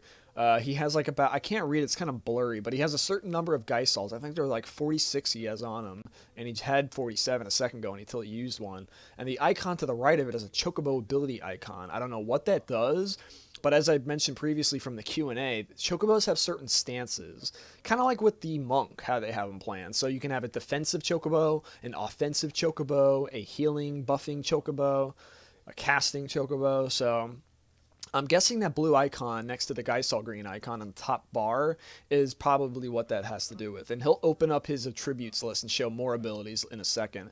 Now here you can see a Keekern shop, a little beastman that sells items here on the shorefront, and another one with a little fishing hat on his head. So I don't know if these are fishers that. Oh no, he's transportation. It says so. He probably takes you a boat around the region. So it probably takes you directly to Limsa to here with that boat. And I'm sure the other Keekern sells you like fishing equipment and possibly weapons and food and stuff before you enter into that dungeon over there. I'm assuming that's what that is, as a dungeon of some sort. Uh, I don't know. Could be a dungeon, could be an open world dungeon, most likely an instance dungeon. I have no clue. But right here you can see the Chocobo companion for the first time in Final Fantasy XIV's history being shown off live to the public. This has never been seen before. Chocobos actually following their masters around. This has been long talked about for quite a long while now. Ever since the original Realm Reborn announcement came out, they talked about pet systems and buddy systems. And this is it right here. So basically, the Chocobo whistle icon is directly below the Geisel green icon that's on the top bar. The Chocobo whistle summons the bird for you to ride on, just as the same as the Coeurl icon. It's on the first bar icon on the bottom bar that summons the Coeurl. Now that summons it as a mount to ride. The Geisel green summon your mount to fight for you and follow you around, so you don't have to call it in or whatever. You don't have to ride it and get off it. Basically, you pop a Geisel green, and he comes in and follows you until he dies. And then essentially you have to use another Geisel green to summon him. So it kind of reminds me of the, what the hell were those things called in Final Fantasy XI? Because I played Beastmaster up to like 40 or 50. And I wish I played it more, or I played 11 sooner to really know more about this. But I know there was like these things you can buy. I can't remember the goddamn name, but they were like, there were these items that you would pop, and a certain unique monster would pop out and follow you around until a certain time expired or until he died. And I think that's how it works in this game, except I don't think it's like on a timer. I think it's permanent until he dies or whatnot, or until like you enter in somewhere where he can't enter and then he disappears. But you see Yoshi P's going with his Makote. He's going around here exploring a bit, and the Chocobos follow him. And you can see over there, and you'll see it in a second when he gets back here after he goes up to the altar down the road. But you can see the amal'jaa from Final Fantasy XI, the fucking beastman from the, I believe it was the Otter Gone expansion. You can see him right over there. It's one of the fan favorite beastmans from 11, right over there. Now, I don't know why they put him in Leonesaurus. Like, it makes more sense to me to put him in the desert region, which... I mean, I don't know. They can work here. I guess I'm so used to hearing amal'jaa and mamal'jaa, and that amal'jaa are like the successors to the mamal'jaa. I remember when I saw the amal'jaa for the first time, I'm like, holy shit, they look just like those guys from 11. But like buffer and blacker. And I was like, that's pretty cool. They're both like lizards. They both have Majin Buu antennas coming off their heads. So that's the way I saw it when I first saw it. But it's pretty cool having them both in the game now. Now here's the swimsuit wear for the females in A Realm Reborn that I was talking about in the Q&A section previously, that they're offering the swimsuit wear again, the fire-resistant gear. I don't know if it's craftable. I don't know if it's attainable from a quest or if it's an event-specific gear for summer events. But it is coming back in A Realm Reborn, and people do have the chance to obtain it on their female and male characters. You can see the updated male swimsuit. Like, it has like one sleeve going down the arm and one sleeve going down the leg, and none on the other side. It was not like that in the previous version. They were actually even on both sides, so they altered it a bit, which is interesting. So definitely pick one up for my female characters when I get in there. I'm sure everybody else will, as along with me.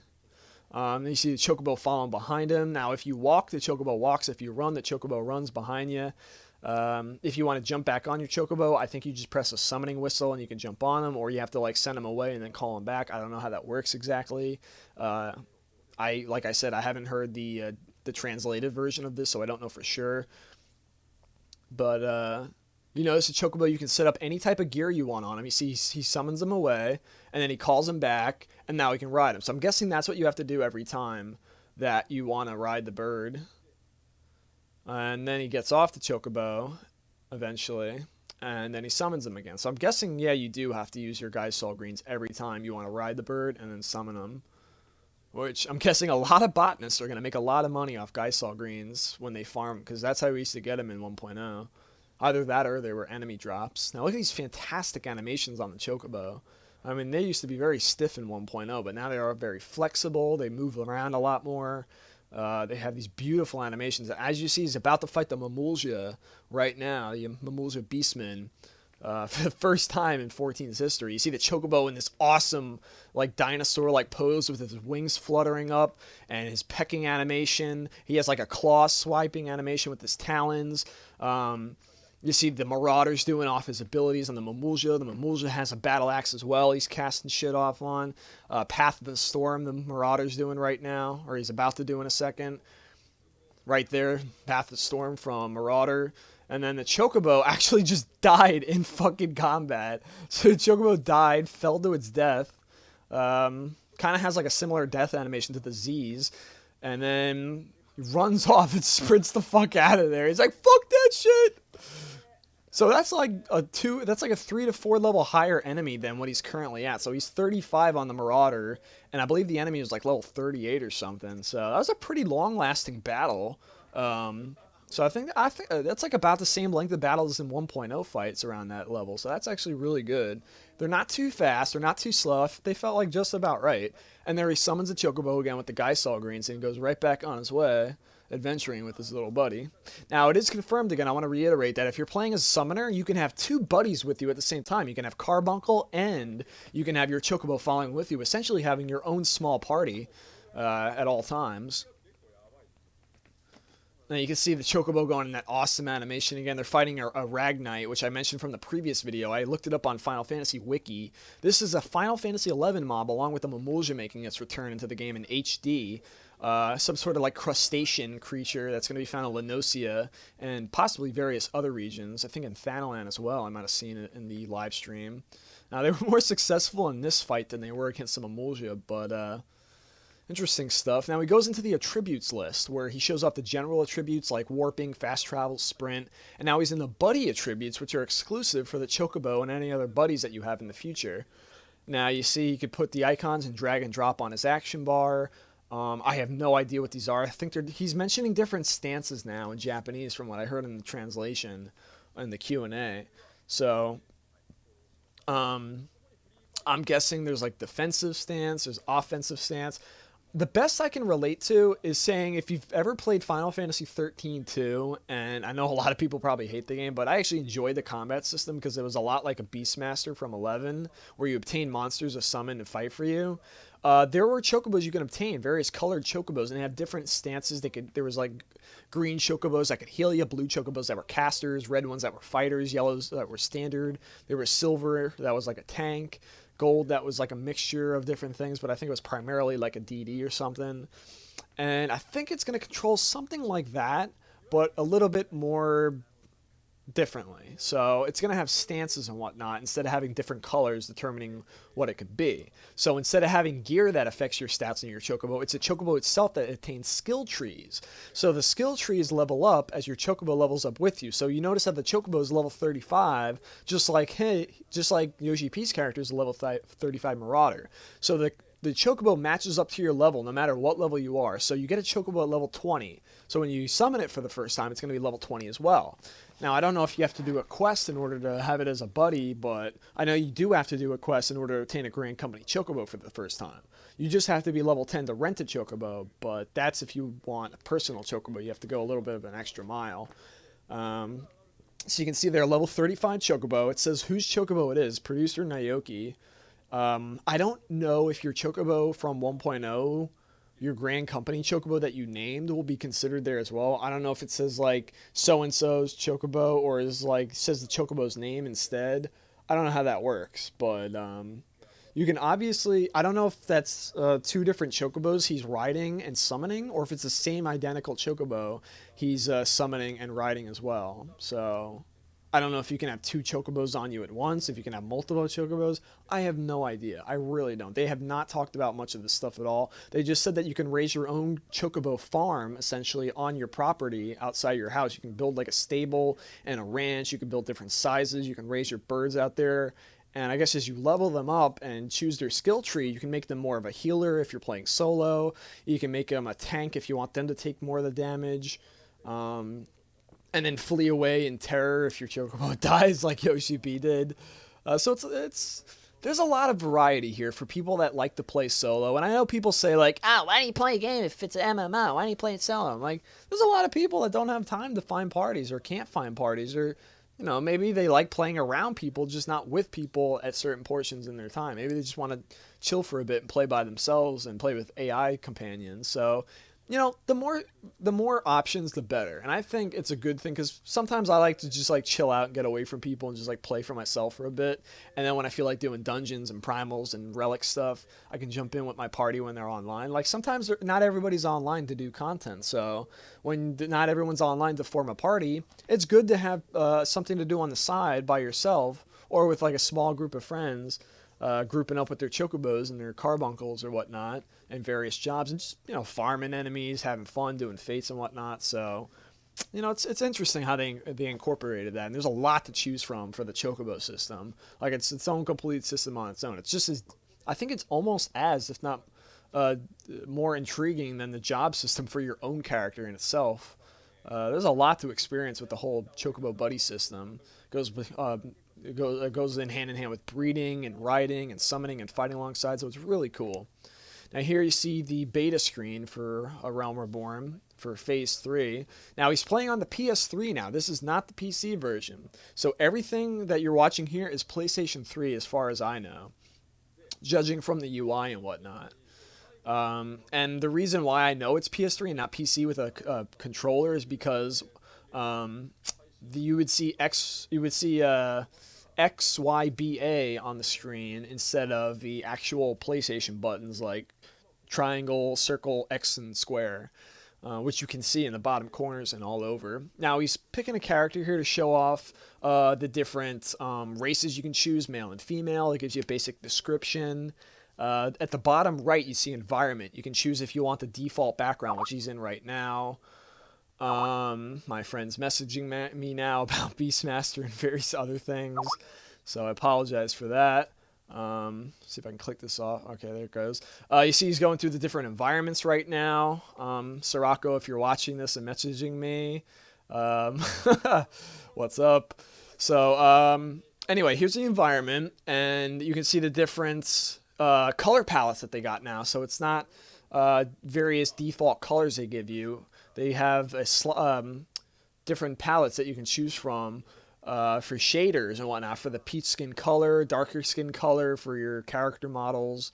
It shows the new color in comparison with the original color, tail sizes that you can choose, like a lion tail, fluffier like tail, the thinner type cat tail, short, long, thin, multicolored.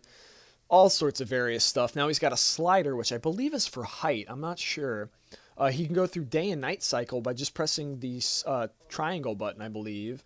And he's going through the different environments in the bottom right-hand corner. He can go through Leonesaurus, Gridania's Black Shroud region, Thanalan inside area, and then the crystallized blue area that you get for default. So you got much more selection to choose from, so you have a better idea of what your character looks like before you create it in the in-game environment. So now he's going through the system config. And yes, the system config can be configured from the character creation screen. You do not have to go in-game and create your character to do that. So they listened to feedback and they incorporated sound, so you can turn certain things off before you start the game. You can turn certain things up and adjust them. So if you're doing a Let's Play or various videos like I plan on doing, before you start your game, you can adjust your volume to lower it so you can have commentary over it without having to suffer through the first opening hours and then fuck around with it once you get into game. So that was a smart decision. They also have the gamma changer for the brightness and whatnot on the screen on the TV, which we covered in a previous blog entry, mind you. And then you have the controller icon, which configures the gamepad controls before you get into the game. So if you're not happy with something and you don't want to suffer through the opening video worrying about switching your controls around, you can actually do it while you're in the character creator or at the main menu. So that's pretty awesome. Now here's the different hairstyles for the male Makote that they added. There's the default one that you usually see in the promotional artwork and in the various trailers. The bottom right one actually looks like my most favorite. It kind of reminds me of Zidane from Final Fantasy IX, the bottom right one. So I might actually go with that if I make a male Makote, which I plan on doing as a side character. Now you can see here he's switching to different environments to see what he looks like in Thanaland during the daytime. And again, you can change from night and day for different regions, so you get a different effect.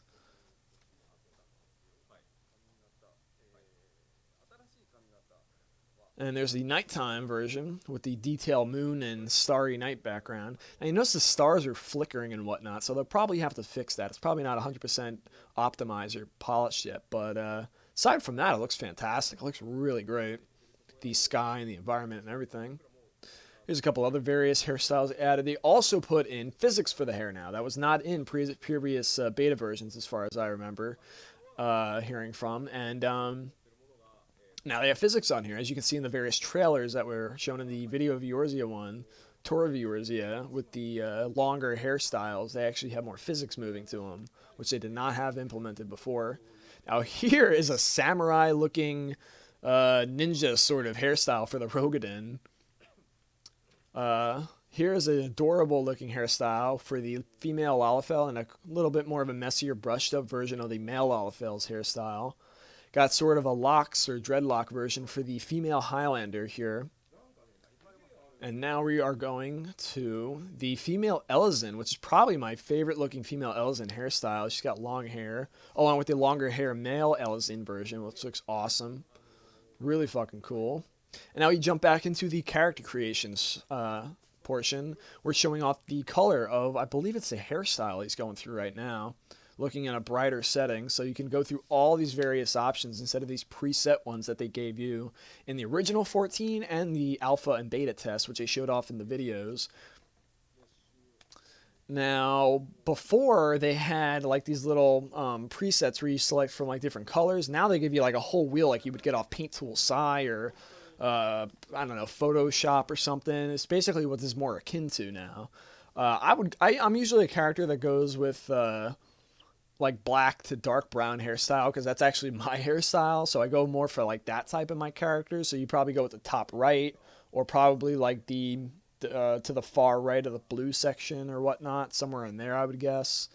A little bit up towards like the top right I would say is your best bet if you want like a darker brown or black hairstyle, of course. But he's going with a white hairstyle, which you usually see on his characters. Here is the new face tattoos. These were not in previous beta phases, nor in the original Final Fantasy XIV. They did have face paint, but they did not have any of these ones that you see here, except for like the one that looks like a slashing tear on the top row. Now here you have various different face paints. You have like Krillin's head paint on the top second bar. You got like the fucking Highlander face paint on the bottom there. You got the little chocobo and the eggshell icon on the cheek right here, which you can add as well. And they're adding new ones all the time. These are not permanent. They'll be adding more. And with the barber feature that's coming in the first major patch after launch, all that shit, if you're not happy with it, you can change it in the barber, probably for like a fee or something. Not out-game fee. I mean, I'm talking about like gil, like in-game gil, so don't get scared. But, I mean, you probably go up to the barber and be like, oh, I'm not really feeling this hairstyle. I want to switch to more like an anime-ish looking hairstyle or something. And you can switch to that. Get a haircut. And if you're not feeling that, you want to go something better while you're in armor doing screenshots, you can do that also. Or if you want to go fucking bald or whatever, that's your disposal. You could do that as well if that option's available. Now, here are the various emotes that you can cycle between. Now, the bottom are the voices, I'm assuming you can go through.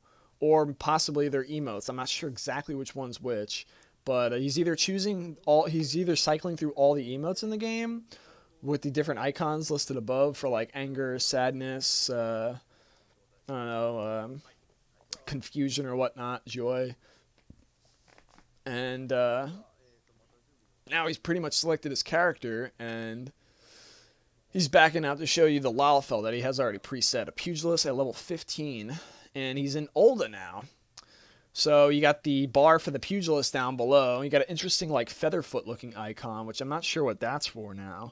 I don't know if they repurposed it to be the same as increasing your evasion, or if it's more to increase your haste so you attack faster, or whatnot.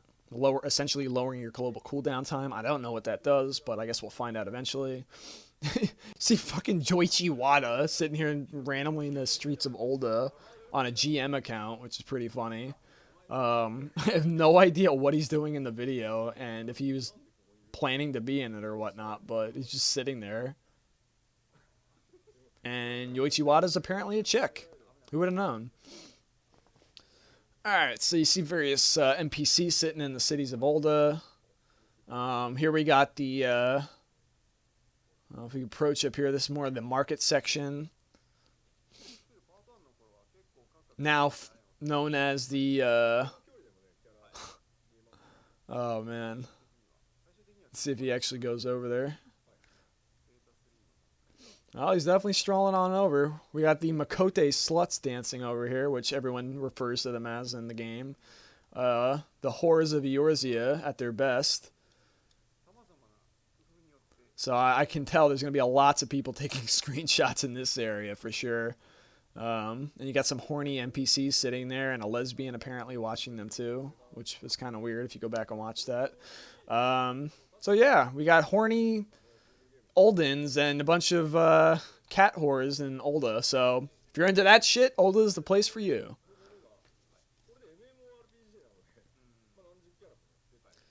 Alrighty. Be pretty cool to buy your own frickin', or you know what? I'm not even going to say it. I'm probably going to offend somebody. I don't even want to say it.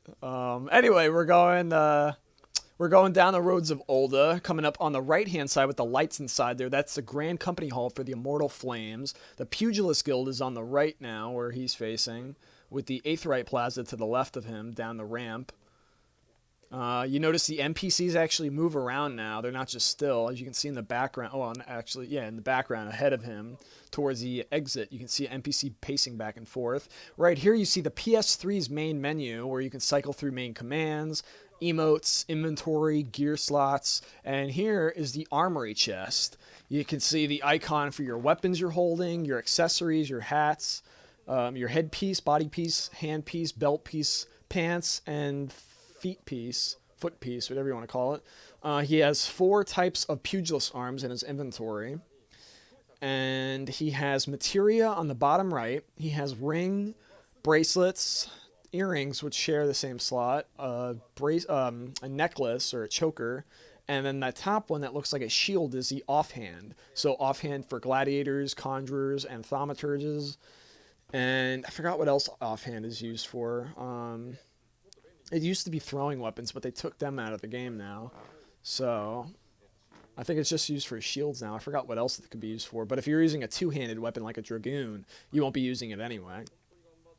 So they're just basically talking about the armory chest and how you can have, like, those are all the onion helm and the garland goggles from the 1.0 collector's edition and standard edition. Showing off the Asuran arm guards if you had 13 in the original game. That's what those are from in there. The white and gold ones. There's the shield, different accessories.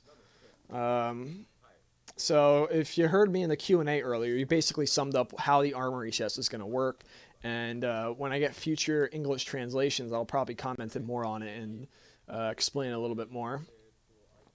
So if we can skip past this part, because we don't know what the fuck they're talking about, and I'm just going to be rambling on. Yoshi P's going down with his little Lalafell pugilist down the road, passing by the Grand Company hallway and the Pugilist Guild on the left-hand side, along with the gambling halls right next to the right next door to the Pugilist Guild. You can see that's the main street hub that everyone used to hang out at 1.0 in ul'dah, and probably still will overall. You see various NPCs conversing with each other and interacting. There was one of the exits that leads out to Thanalon, which he does not go out to. There leads to the Gladiators Guild down that hallway he just passed up on. If I skip a little bit ahead some, because you basically just see a bunch of roads and shit here, nothing too crazy. We're actually, hold on. Skipped a little bit too far. Okay, I think he's going to teleport soon.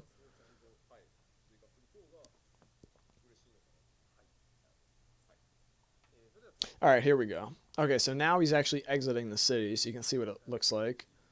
Here we go. Now he's outside the front gates. This is right outside Thanalon at night. See the big lighthouse in the back for ships that come into the mainland from Vilebrand, which is where Limbs is located. And you see some ladybugs that he's beating the living shit out of. Something just aggroed with that link. I don't know what it is. Probably another ladybug or whatever. Or a squirrel. I think that's a squirrel right there. Yeah, it's a squirrel. He goes down here and he actually encounters some Final Fantasy fan favorites. Cactars right outside here. Some low-level versions that the players can mess around with. Which I'm guessing these are the fungars of the Thanalan region for starting players. Since they have ladybugs and squirrels in both versions, I'm guessing the cactars are like the fungars for Thanalan when you start out in the training grounds area. And he's just sitting here looking at it. Cactar is moving around a bit in the background. Now, that little icon he has locked onto the cactar is the lock-on icon. So you can free aim and free fight, or you can lock on, where it's a little bit more direct, kind of like in 1.0 you could do. Giant adamantoids to the left, right outside the starting region, which is kind of bizarre. You got some black Z's over here, which are pretty cool looking, kind of like the ones found in the Black Shroud, which there are two versions of the Black Shroud. There's a yellow one, and then there's the blue one that you've all seen, but the Thanalan gets its own exclusive black version, which is pretty cool. I don't know what the fuck this thing is that's circling around the pugilist right now. I think that's like Fist of Wind or something that he has activated, like one of the stances. Really interesting. Now here's a Fate that's going on with the Fate NPC that's running in. And he's going across one of the bridges that leads into the rest of Thanalan. And it's a bunch of Peist fucking attacking. I don't even know what it is. I think they're just attacking the city guards. And you can see over here, there's actual NPCs that are cowering. Not the guy with the chocobo. He looks perfectly fine, so I don't know what's up with that. But you can see the little Lalafels to the right of the Peist behind them. They're actually like scared and freaking out. And I'm guessing you have to protect them from the Peist. And the city guards probably, since this is like a level 1 area, they probably come in to protect you since you're a new player. And I'm guessing like future Fates are more that they probably don't have them. They're only player runs. So you probably get some NPC help in the beginning just to get you situated. And then in later level Fates, they probably don't have any NPCs where it's just strictly player run and oriented. And some Fates, I even heard, that have NPCs even battling each other. Not just like guardsmen and monsters, but actual enemies battling each other, like bandits and goblins and whatnot. So that's really interesting. So see here, there's like little speech bubbles that the NPCs can say while they're in game. I don't know what they're saying since they're in Japanese, but it's probably something along the lines of "Die, you foul fucking creature!" blah, or something like that. I don't know, I'm using my imagination here, but I'll tell you one thing: these fucking Peist love body slamming, man. They did not body slam anywhere near as much as they are here as they did in 1.0. As a matter of fact, I don't think Peist even did body slam in 1.0. I know the Uraeus, which was the first Peist NM in the game, which was a big albino Peist in the Korthus region, who I bet for a fact is still in the game, in like a Fate or something. But that was the only one that body slammed, and then I think there was another one in the Monk Quest that did a body slam, but they mostly did breathe attacks. Like they did this like sandstorm breath that came out of their mouth as they went from like left to right, swinging their head. And I think they just did like the bite attack that you see right there. And they did a claw attack too with their hand, which you also see right there too. But it seems like they gave them a predominant body slam over and over, which they seem to do a lot more now, which is an AoE, by the way. It's not a single target. Everything else is single target except for the breath attack and the body slam. The claw is a single target attack on a individual. I'm not sure what those rings are. I think the rings mean like the AoE range on them, which I'm assuming. Oh, you can see the Peist charging up. You see how it's charging, and then it releases its that thing that came out of its eyes. That's like it's not like a. I don't think it's a stone skin. I think it's a petrify, because they did that in 1.0. The Uraeus would petrify you with his eyes, so you can actually see them charging up now, so you can get ready to block it or dodge it. That was not in the previous alpha and beta version, so they just added that in Phase 3, and then it'll be there for the rest of the game, going through launch and onward. So now he's going through, I don't know, somewhere in the Black Shroud, not Black Shroud, Thanalan, which I have no idea where this is. Some sort of outpost or bridge that he's coming up on. And I can't see anything because it's at night, so I'm going to actually skip past this a little bit. Oh, here we go. We're entering into an Aetheryte Plaza somewhere, which if you look on the mini-map, there's a chocobo icon, a money bag, a exclamation mark, which is for guild Hess, or not guild Hess, guild leaves, I'm sorry, where a guild meet hands them out for you. And, this is the one we saw in the previous live stream, remember? The previous live letter? This was during the day they recorded this previously. This is now at night. So he's going through this little town hub, going down the same tunnel as the last time in the previous video, which is an interestingly deep, dank, mining-looking tunnel. Some sort of fight going down there with an NPC, and I'm guessing like a vulture or something. I don't know. See if we can fast forward a bit and check it out.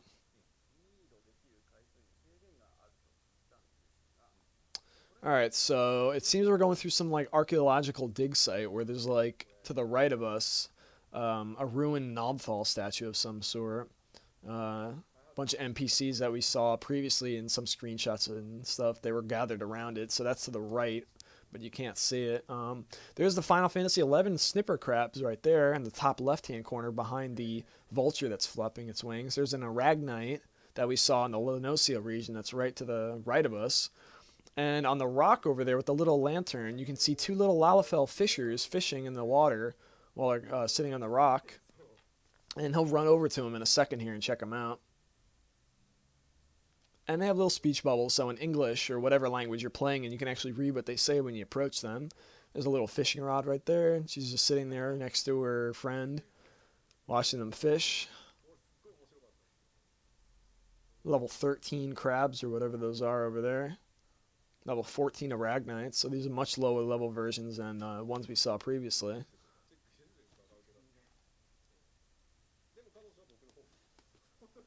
Alright, so I'll see if we can skim through here a little bit more. Alright, so now we're in the one of the little towns that's hidden through here. It's interesting to see the Lalafell statue pointing up at the moon in the sky, which is really cool. Beautiful starry sky background. A lot more detail on the moon now than that ping pong ball looked at it had before. Nice light illuminating off the statue. You have, it looks like a quest guy or something over there with the icon that's glowing. Here's a PS3 icon again where you can see the emotes. Sorry, PS3 UI, I meant to say. Here's the emote list that you can pull up through the gamepad controller. And you can go through, I think these little things that have like the little colons or whatever those fucking things are called. The little dots next to them. I forget the name. But I think, oh, I'm getting a call over here. I think those are for like changing your facial animations. Not doing an emote per se. But I think they show sadness, happiness, you're smiling. And then obviously those are the emote ones that actually have animations in them for like sitting and cheering and all sorts of stuff.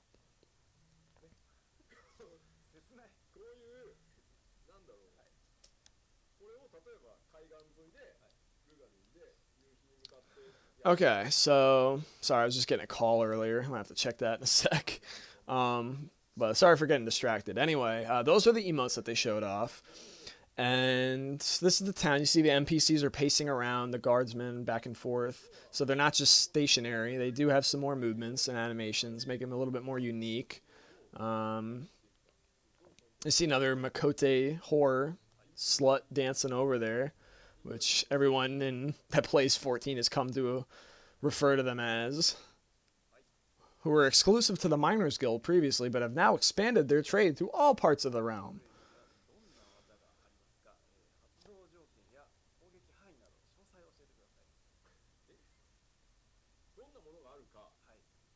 Alright, so let's see what else we got here.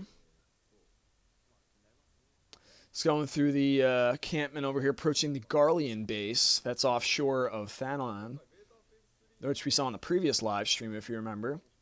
But at night now, so you see it from a different perspective, sort of. Under a different lighting, I should say. Now, if I proceed a little bit further in, you can see it seems to be daytime, or morning, Yeah, it seems to be getting around morning. You can actually see Leonesaurus. I think that mountain back there is Leonesaurus in the background across the sea. Not really the best angle to view it from. There's an up-close shot of his different colored-eyed Lalafell. Here's daytime, brighter shot with the sun looming overhead. Here is the menu list for, I'm guessing the top one I think is to stretch things out. I think the second one is to adjust UI on your screen. The one he's on right now is like text and speech. How big you want your font and whatnot, and other various things you want appearing in your chat box. The one he's on right now is for the cross hotbar customization, and the bottom one I'm guessing is for chat, for like what you want in your chat box and that sort of stuff. Now he's in the PS3 menu again, going to the how-to list. How-to is basically like a guide or tutorial you can pull up anytime you want. If you forget anything in the game, you can read up on it again, like you find in most games these days.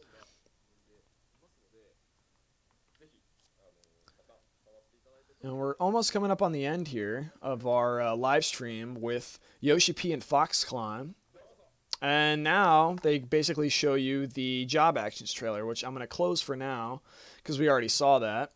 But that is the live stream portion. Screen caps I'm not really going to go over since, well, basically everything that I went over already is basically in screen cap form. So if you want to check this stuff out, I will have this in the link in the description below. So you can go through all these stuff to your heart's content.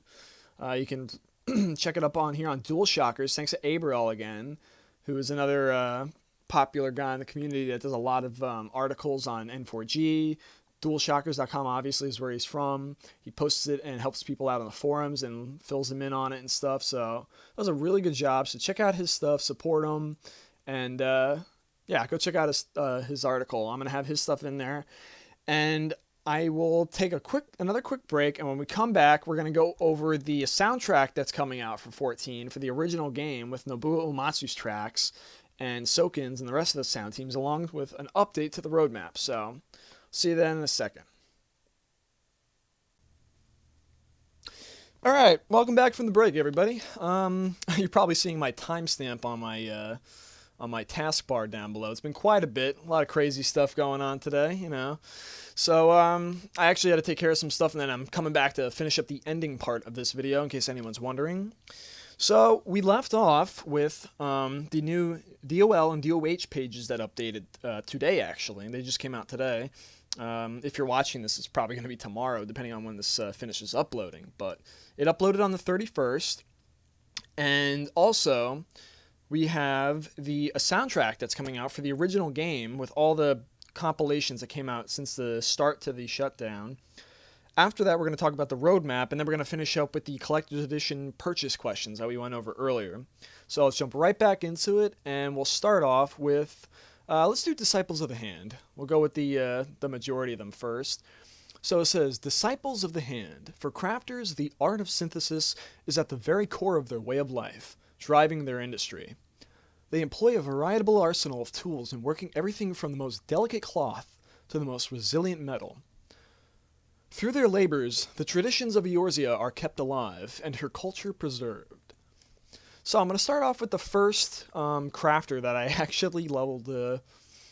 I believe it's the first one I leveled to 50, and it's also the first one I sat down and said I was going to really level when I started playing the game, and that's Goldsmith.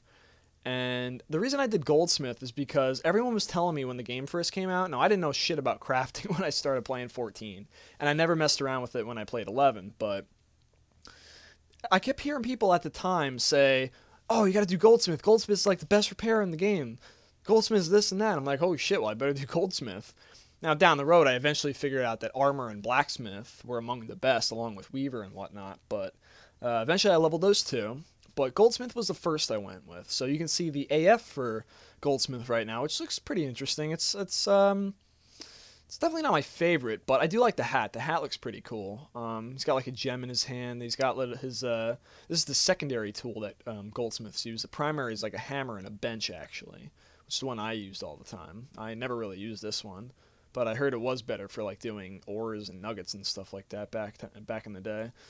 So yeah, interesting set of clothes. Very white, I'll say that much. But I do like the hat. Very, very blue and colorful.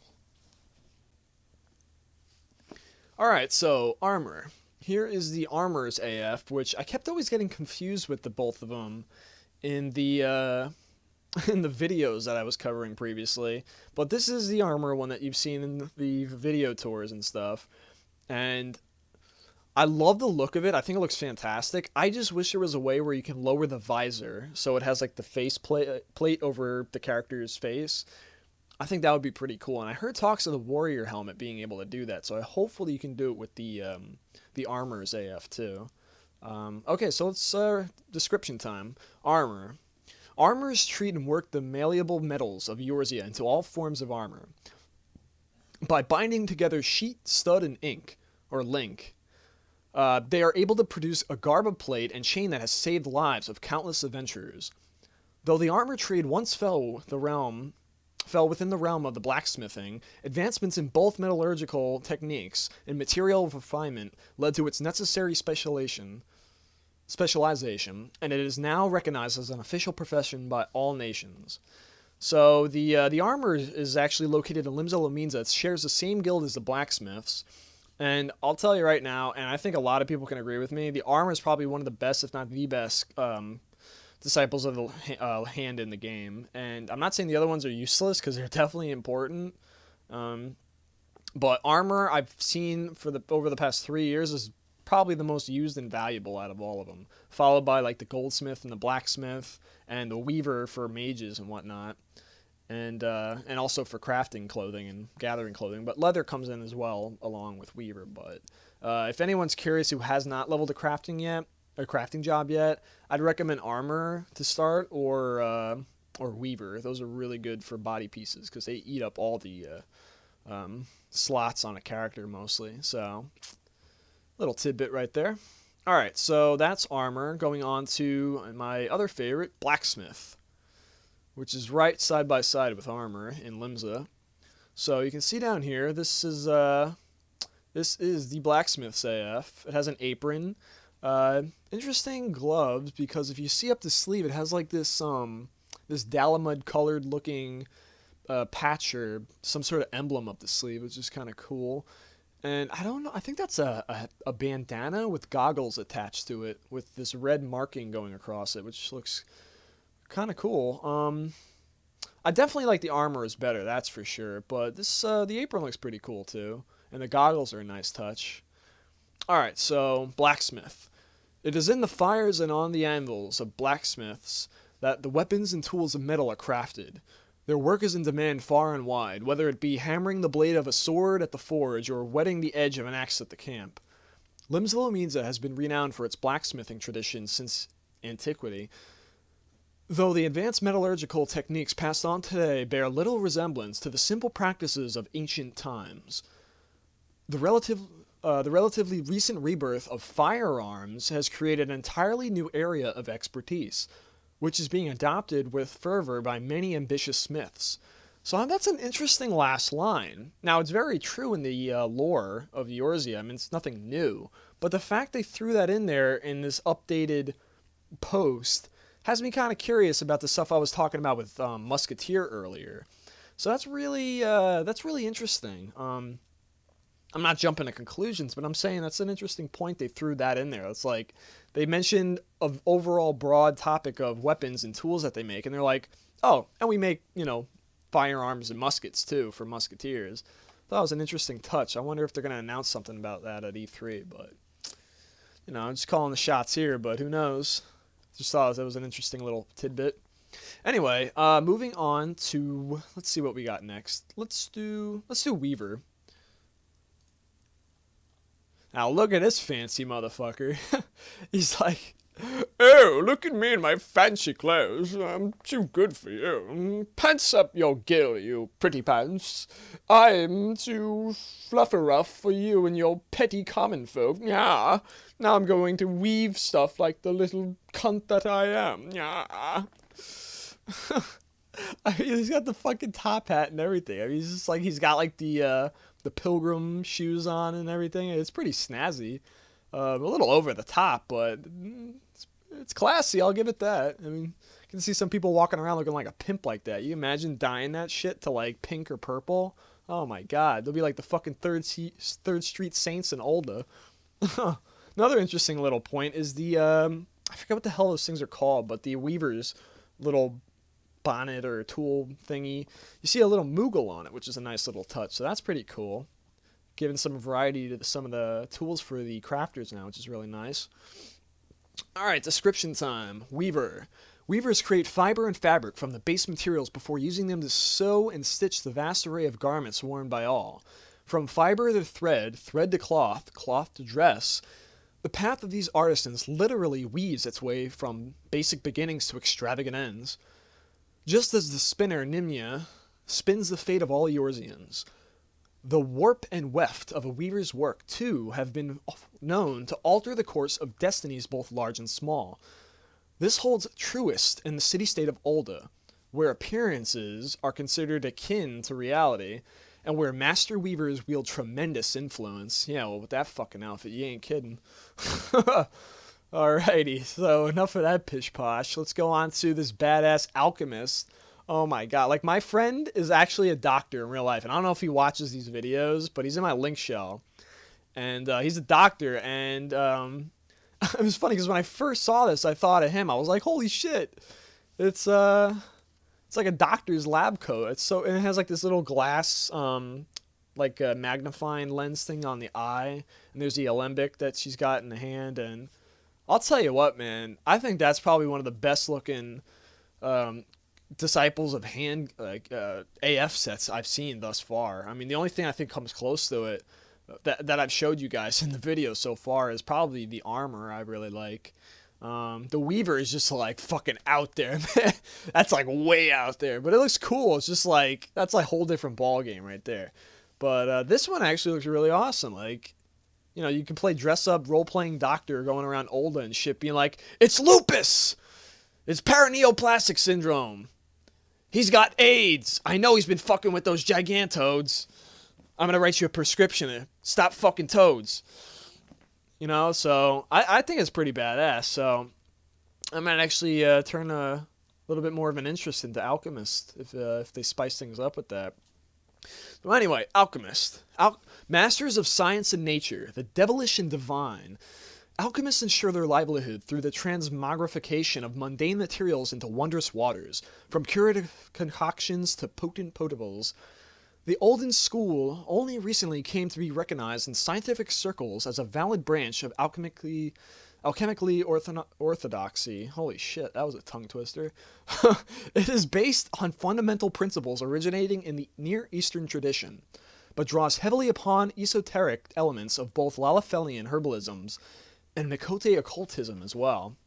So that was quite a mouthful right there, but interesting class nonetheless. Very good at making crystals, shards, and what was the other one? Crystals, shards, and clusters. Clusters, that's right. Yeah, so you can actually scoop up and catch fish, and you give them to the alchemist, and they turn the fish into crystals. They harvest them into them. So crystals are used throughout all crafting. So if you don't have crystals, you can't make shit. So the alchemist is very important there among making potions and ethers and several other things, which are going to be a lot more valuable in a Realm Reborn, I think. Much more so than how useless they were considered in 1.0. But we'll see how things turn out. I think they're going to have a much brighter future in this game than they did in 1.0, but that's just my opinion. Alrighty, so let's see. Let's go with Leatherworker. Leatherworker's an interesting one. Now this one doesn't look as different as the other ones. Like, I'm meaning it doesn't stand out as much. It kind of looks like a slightly fancier version of standard gear, like the van braces, and the body kind of looks like a doublet mixed with a tabard at that angle. The boots kind of look like the ones I used to wear on my miner and botanist, but they look really good. I like them. I like the brown. It's very homey. I like the back with the little scrolls and stuff on top of the bag and that freaking chisel thing she's got right there. And the hat, I love the hat. That looks really cool. It's like a beret or something, or like a beanie or whatever. It's really neat. And it looks nice. It looks really nice. So I like it. And the brown goes perfect with the brown leather that you're messing with all the time. All right, so leatherworker. Leatherworkers are craftsmen who refine the hides, pelts, and furs of Eorzea's wildlife into garments to be worn from head to toe. Foremost among their creations are leather protectives, which are more substantial than cloth, but lighter and more pliable than chain or plate. The Elzen have long been known for their skill in leatherworking, yet for centuries their techniques were heavily guarded. Once they agreed to share their wealth of knowledge, the quality of Gridanian leather goods improved significantly, creating an increased demand for superior products. Alright, so that is the leatherworker. Alright, so we're going to go to... let's do carpenter. We'll save culinarian for last, since that one's quite an interesting one. Alright, so here we have what looks a lot like Grand Company boots for the carpenter. Very nice, though. Very nice. The pants, nice poofy white type of jacket that has rolled up sleeves. It looks like a nice. I like the hat. The hat looks pretty cool. It's kind of like the leather one, but in white and a little bit lighter in weight. It looks like, and it's not much I can really add here. It doesn't look that much. It doesn't stand out as much as the other ones, but it definitely looks unique. I'll say that much. It stands out from the original armor that we had in 1.0, but I'm not going to be going crazy trying to get this one, but I have to see a better image of it. So far from what I've seen, it's probably my least favorite out of them. Alright, so carpenter. The foremost workers of wood, carpenters possess expert knowledge of the hardness, pliability, and weight and value of all types of timber. Their creed is to bring these natural traits to bear in the form of various wares, from the implements of war to the tools of various trades. The greatest advancements in the craft have been made in the Twelveswood, home to the highest quality timber in Eorzea. Gridanian carpentry produces everything, from the masts used in their religious ceremonies to the enormous water wheels erected throughout the city. Alright, and last but certainly not least for disciples of the hand, and I certainly hope not the least, at least assuming that A Realm Reborn has improved it significantly, basing off the last final months in 1.0, we have the culinarian. And look at this bitch, man. Like, just go back to this. Look at this face. Like, if you didn't see, like, the rest of her body, she looks like a fucking psychotic cook that's, like, cooking someone's liver or something on the frying pan. I mean, look at that face.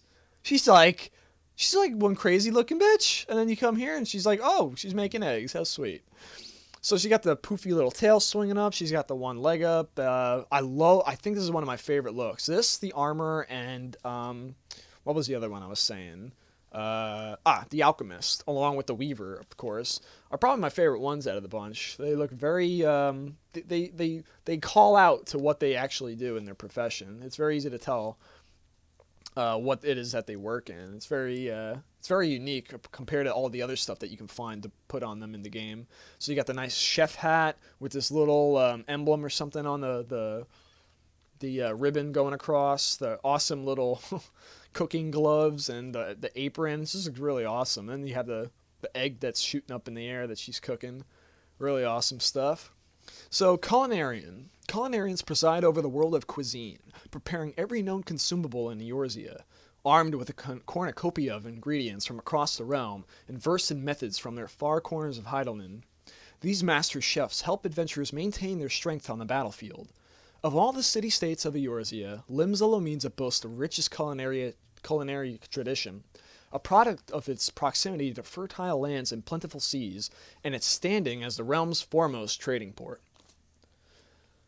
Alright, so that does it for the disciples of the hand. So now we're going to actually move on to, I can pull it up here, disciples of the land. Alright, so I'm going to start off with Fisher, because everyone's dying to see that. Look at this fucking thing, man. Oh my god, like, Fisher went from being like the most crappiest job in 1.0 in most people's opinion, including my own, to like the most badass looking job I've seen out of all the disciples of land and hand. I mean, look at this fucking guy. He looks like Crocodile Dundee. Like, he's got the freaking the fishing hat on, which you can't see by the angle, by the way, but I have seen it in game. It has fishing lures on it and all sorts of crazy shit. You got the fishing boots for like wading in high rivers. You got the freaking rolled up sleeves and the fishing gloves. I'll tell you what, if fishing looks anywhere near as this freaking crazy as it does in this promotional shot, holy shit.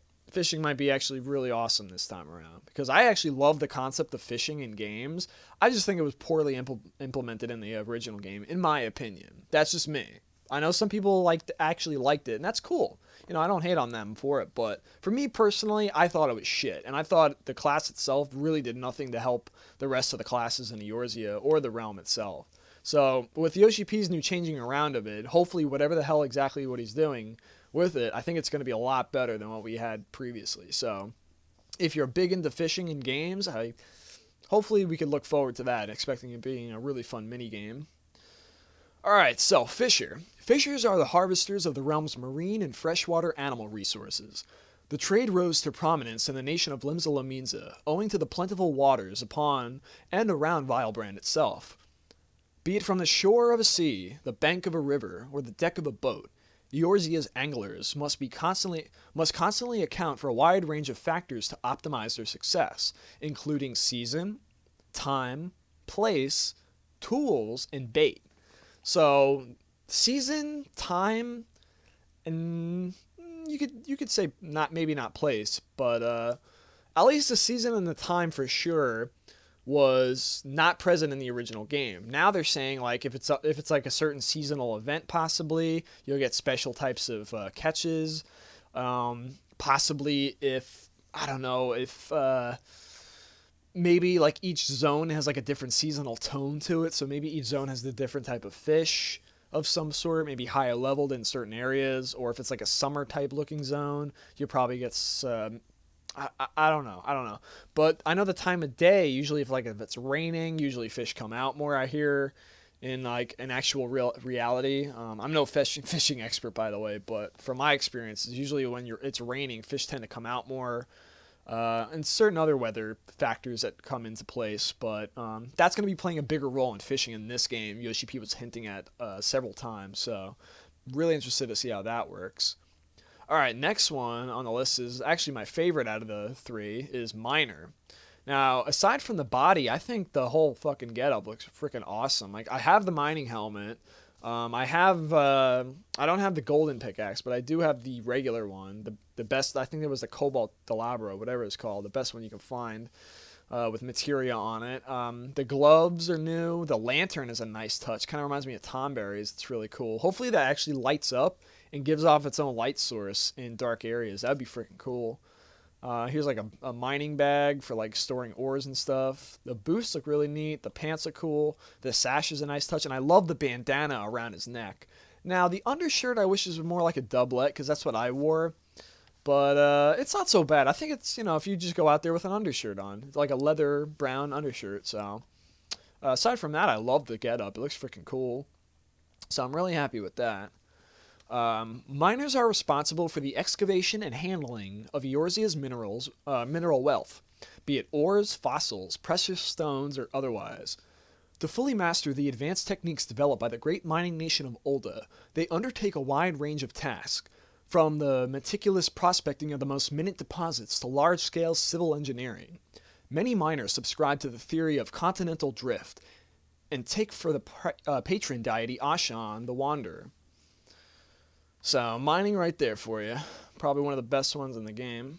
Freaking awesome job to play as, or class, whichever you like to say it.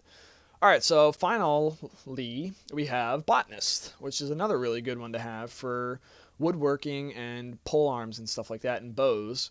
So we've seen it in various videos already, so it's nothing new, but here's a nice promotional shot of the full body set for the AF for Botanist, which I think looks really awesome. Now, I only have the hat, but the rest I'm sure you get somehow through, like, I don't know, possible class quest or something.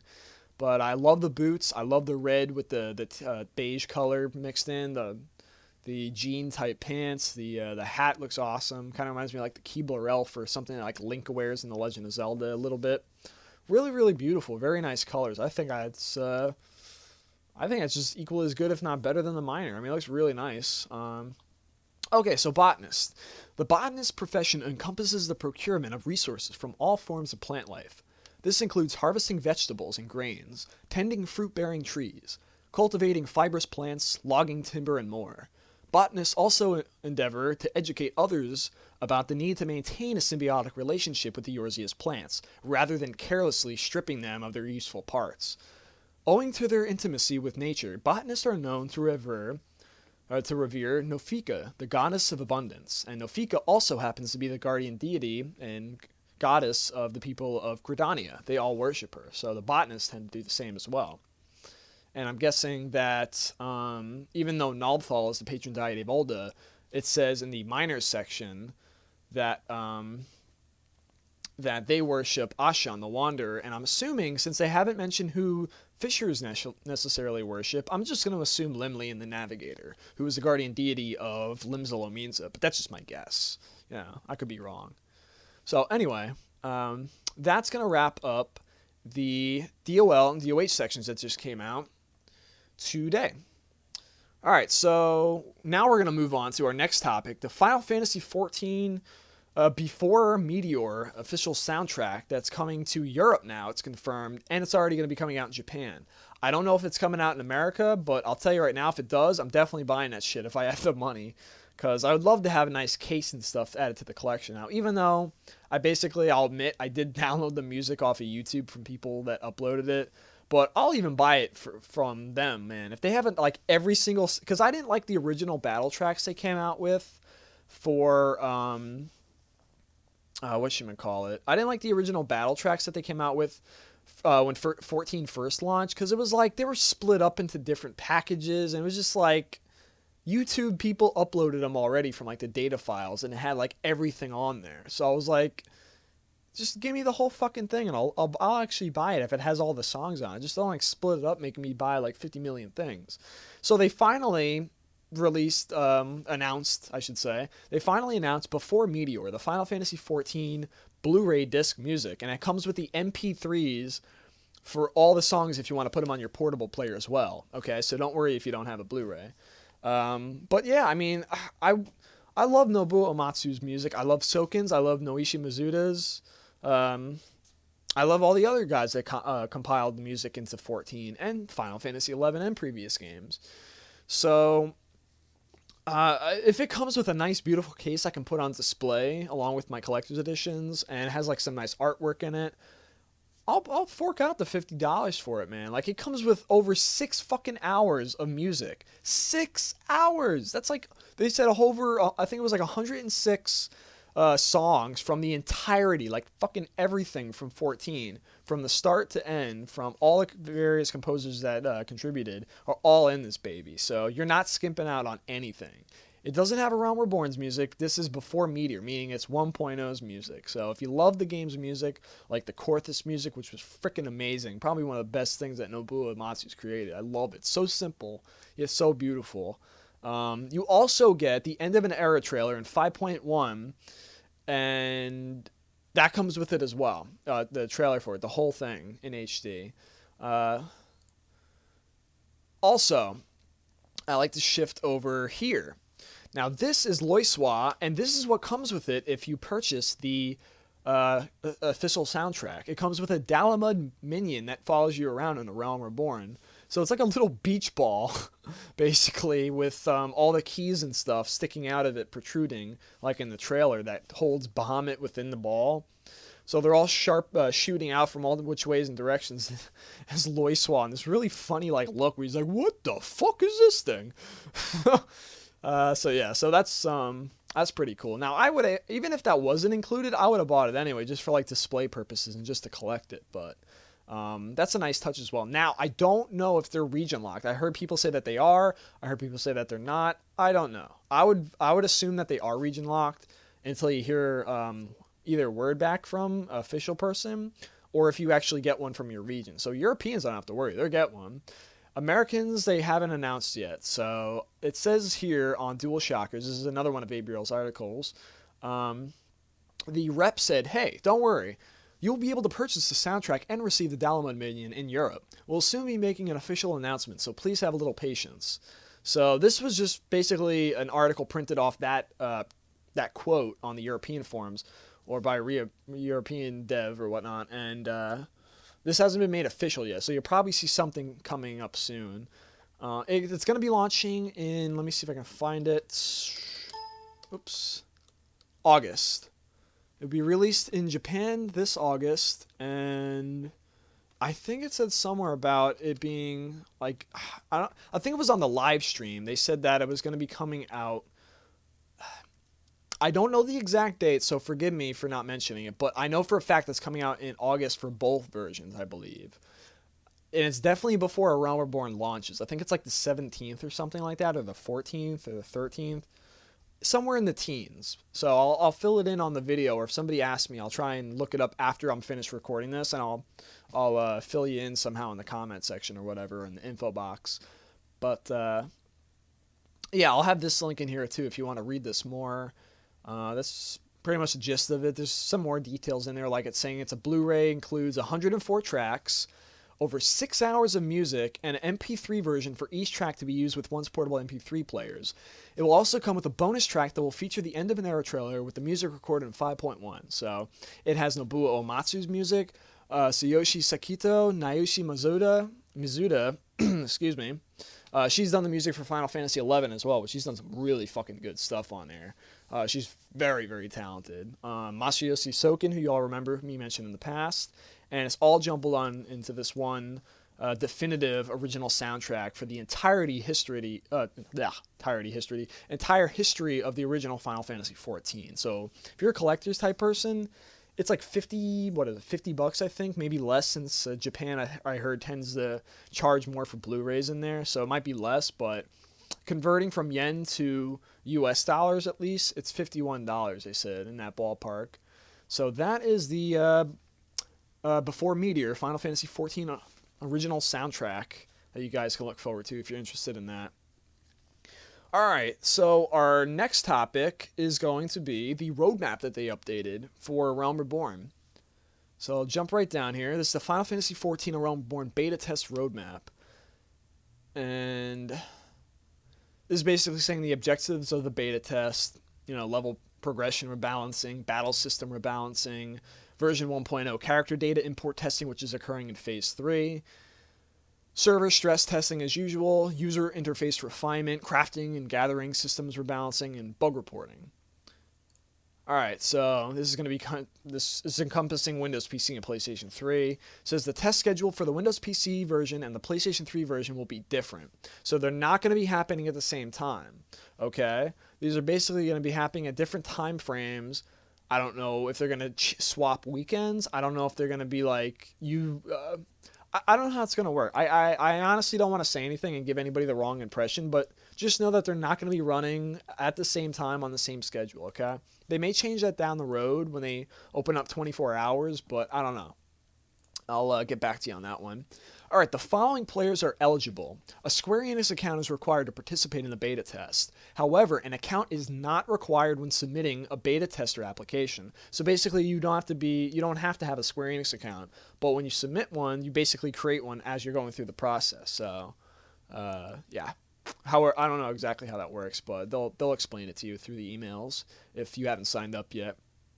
Okay, so Legacy status holders are eligible. They also get early access to the official game, and I think it's a week or two in advance. I think it's a week in advance. Yeah, it's a week in advance. Excuse me. Applicants selected through the beta, obviously. They're randomly drawn, or they go through some process, whatever. And yeah, those are the people that are eligible for Phase 3 right now. It also says that beta applicants will undergo screening. So testers will be selected in waves throughout the beta test if you sign up. However, players in possession of a Square Enix members code that came bundled with Final Fantasy XIII will be given priority for the PlayStation 3 beta test. So make sure you got those if you have them, and keep them safe. Okay, so beta test phases. Now, this is Phase 1. Phase 2 are jotted out. They're marked as completed. Now, Phase 3 is Windows PC and PlayStation 3, global testing and version 1.0 character data import testing, and then Phase 4 is open beta test, so anybody can get in if they haven't already. Now, here's the beta test schedule that shows Phase 1 and Phase 2 are blotted out. We already went through those. And it says now, I just want to make small note. It says the graph is not to scale, and the schedule is always subject to change, which changed like 3 times already, so this isn't anything new. And the phase duration is basically subject to change depending on the amount of feedback they get and adjustments required.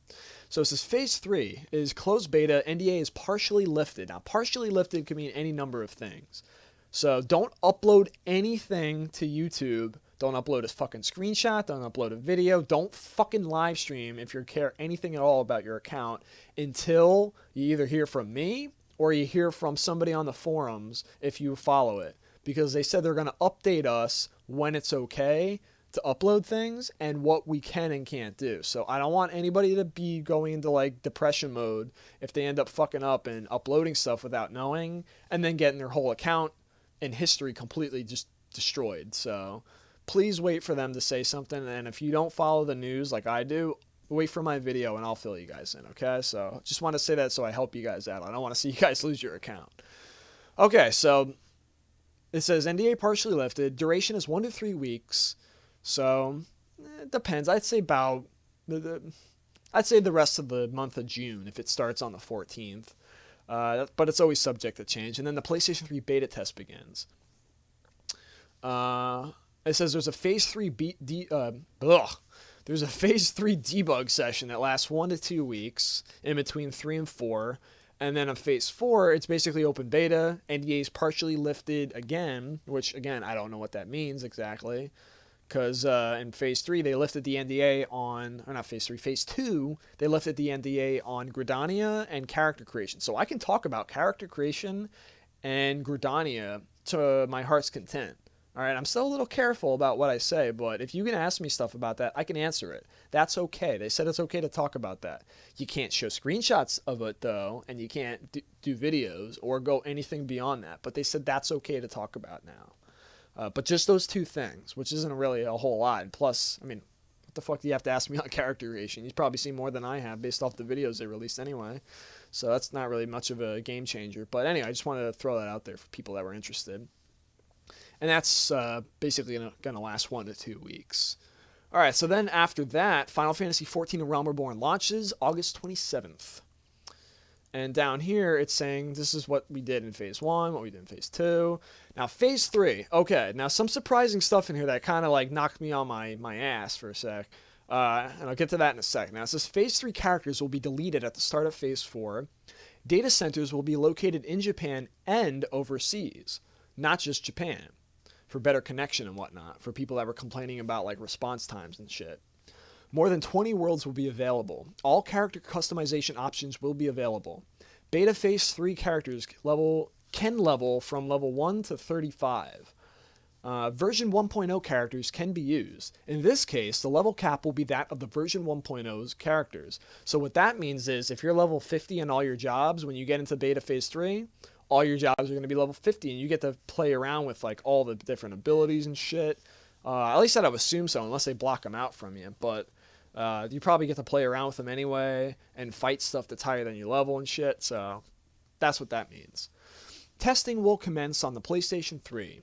All Final Fantasy XIV service account holders qualify as testers in Phase 3. What that means is, regardless if you're a legacy member, whether you don't even play the game anymore, whether you play it and on and off, whatever it means is, as long as you have a Final Fantasy XIV service account and it's not deleted and it's been activated at some point throughout the history of Final Fantasy XIV, you are eligible to get into Phase 3, and you don't have to do any signups or anything. They should be sending you an email. So even if you're not Legacy, as long as you are a Final Fantasy XIV player of any way, shape, or form, that means you're qualified as a tester in Phase 3. So you guys get to look forward to that, and you don't even have to apply to beta. Yeah, if you're paranoid and you want to, just to make sure, I'm sure you can, but I don't think you need to, because you qualify, so... Okay, so the following elements will be introduced for testing. Now, this is the good part. Listen to this. All right, Limsa, Lominsa, and ul'dah. Not sure why ul'dah isn't bold, but I think that's just a typo of some sorts. But Limsa, Lominsa, and ul'dah leveling paths are unlocked. So that means you can start in those cities and not in fucking Gridania for like the 3rd time. Additional side quests are also being added. Additional class quests, additional full active time events, aka fates, and additional dungeons. Free companies, formation and management only, And it said free company points were going to be added, but they blotted it out and said that's going to be pushed back to Phase 4. So that's okay. Link shells, limit breaks, and materia crafting are also going to be in Phase 3. Now, mark this down. They said that limit breaks only up to level 2 can be activated. There's level 3 limit breaks total. 1, 2, and 3. So you can only go up to 2, they said. Most likely because level 3 is probably level 50, and since we can only go up to level 35, you probably can't. But since our 1.0 players are coming in, I don't know if we can do it, or they're just blocking out everything past 35, regardless if we're level 50 or not. So I don't fucking know. But I know for a fact that only up to level 2 limit breaks will be accessible, so keep that in mind. Okay, so Duty Finder. The player matching feature will be implemented in the middle of Beta Phase 3. Level Sync and other, whatever that means, is also going to be there. In addition to the above, the following is also scheduled. Beta Phase 2 feedback revisions, version 1.0 data migration testing, overseas data center stress testing, and performance optimization. And this is beta test Phase 4. And I don't remember where I saw the part about the buddy system being, or the companion system being implemented at Phase 3, because I remember reading it here, unless they ninja'd it and took it out before I recorded the video, but I could have swore to Christ I recorded that part. I don't know. Let me read the next page and see, because I know for a fact it was in here. So let's see what this says. Phase 4 is scheduled to be an open beta. The PlayStation 3 version will be available. Characters created during this phase will be carried over to the official release. And it says circumstances may necessitate the deletion of character data. More than 20 worlds will be available. All character customization options will be available, and version 1.0 characters can be used. Now, it said the Duty Finder, which is the player matching feature, will be implemented in Phase 3. Originally, that was going to be Phase 4, so they actually bumped it up earlier, along with Level Sync. That's also going to be in Phase 3, which we just went over. It was originally going to be in Phase 4. Now, it says stress testing will be conducted on the housing system. So everything that you've seen from the live letter and previously, and the concept art and everything else, housing regarding all that stuff is going to be in Phase 4, not Phase 3 like it originally was in like the very first beta roadmap. So we get to play around with housing, which is pretty neat. We get to test it, see how much people can handle the housing areas and being in a house at once. And they said not at launch, but the first major update, which I think is like a month or two after launch, maybe sooner. I don't know. So because they need time to like intake everyone's feedback and fix the stuff for the first major update. It also says testing will be conducted on the PvP Coliseum. Now, PvP was supposed to be in Phase 3, and they bumped that up to Phase 4.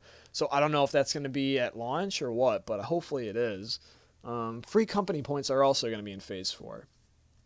Version 1.0 service account holders will also be able to download the official Final Fantasy XIV Realm Reborn client free of charge, and that's during Phase 4.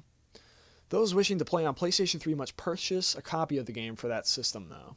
Now, it doesn't show it here, but I'm telling you, I know somebody can back me up on this. I could have sworn, unless I'm imagining things or read this somewhere else, maybe I read it on the Lodestone forum somewhere, but I could have sworn I read something about the buddy or companion system being in Phase 3, because I remember telling my friend about it, being all excited, but I don't know, maybe they took it out, maybe it was never here in the first place, maybe I'm just like losing my mind.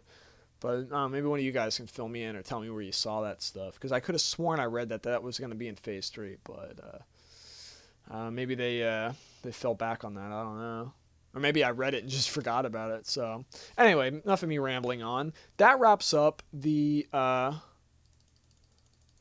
Fantasy XIV roadmap for beta updated. Now, to the last part of the video, finally, we get to wrap this up. It's been a little bit of a crazy one today. We're going to jump to the pre-order section like I promised earlier on in the video. This is regarding all the questions people have been bringing up, and this is kind of a long one, so... Alright, well, here we go. Hivenir is here, and he says, we have yet many more Q&A about the purchase process and bonuses for Final Fantasy XIV and Realm Reborn, here below. Thank you for your patience in this process as we do our best to explain it all. Let's say I pre-order the PS3 version. Would it be possible to do the following? 1. Play the PS3 version on a square-enix account, on square-enix account A, linked to a Sony Entertainment Network account, and 2. Use the pre-order bonuses on a separate square-enix account B. Yes, it will be possible to do both. Pre-order bonus codes are separate from the purchase code. So basically what he's saying is that the pre-order codes, like the little Kate Sith minion that follows you around, the Kate Sith doll that follows you, and the Mogcap hat that you can wear are pre-order items. Those you get no matter what, as long as you pre-order one of the versions of the game. Now he's saying that now he's saying for the digital items that are coming from the collector's edition, those are attached to the registration. We'll go through that. We'll get into that more as we go on. So it says, the next question is, there's a downloadable version of the Windows Collector's Edition, and it looks like it has the same bonuses as the Collector's Edition packaged version. How would I get the physical art book and the other items that come with the Collector's Edition package? And Hivener says, the digital download the digital download of the Collector's Edition only includes the in-game bonus items. It does not include the physical goods of the packaged version. This is why the Collector's Edition digital download is less expensive. So it's only for people that basically want the digital goodies and not the physical stuff. Which I'm sure there's people out there that want that or have some reason for that. Okay, so the next question is, let's say I pre-order the standard PS3 version. If I want to take the pre-order bonus code and apply it to my Collector's Edition account from Final Fantasy XIV 1.0, do I need a PS3 to do so? He says yes, the pre-order bonus code included with the PS3 version must be used through the PlayStation Store, which requires a PS3.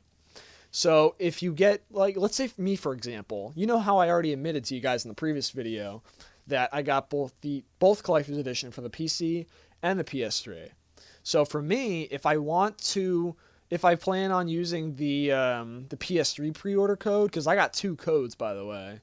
I haven't figured out what the hell I'm going to do with the other one. But basically the one I got for the PS3, it has to be hooked up. It has to be inputted through the PS3.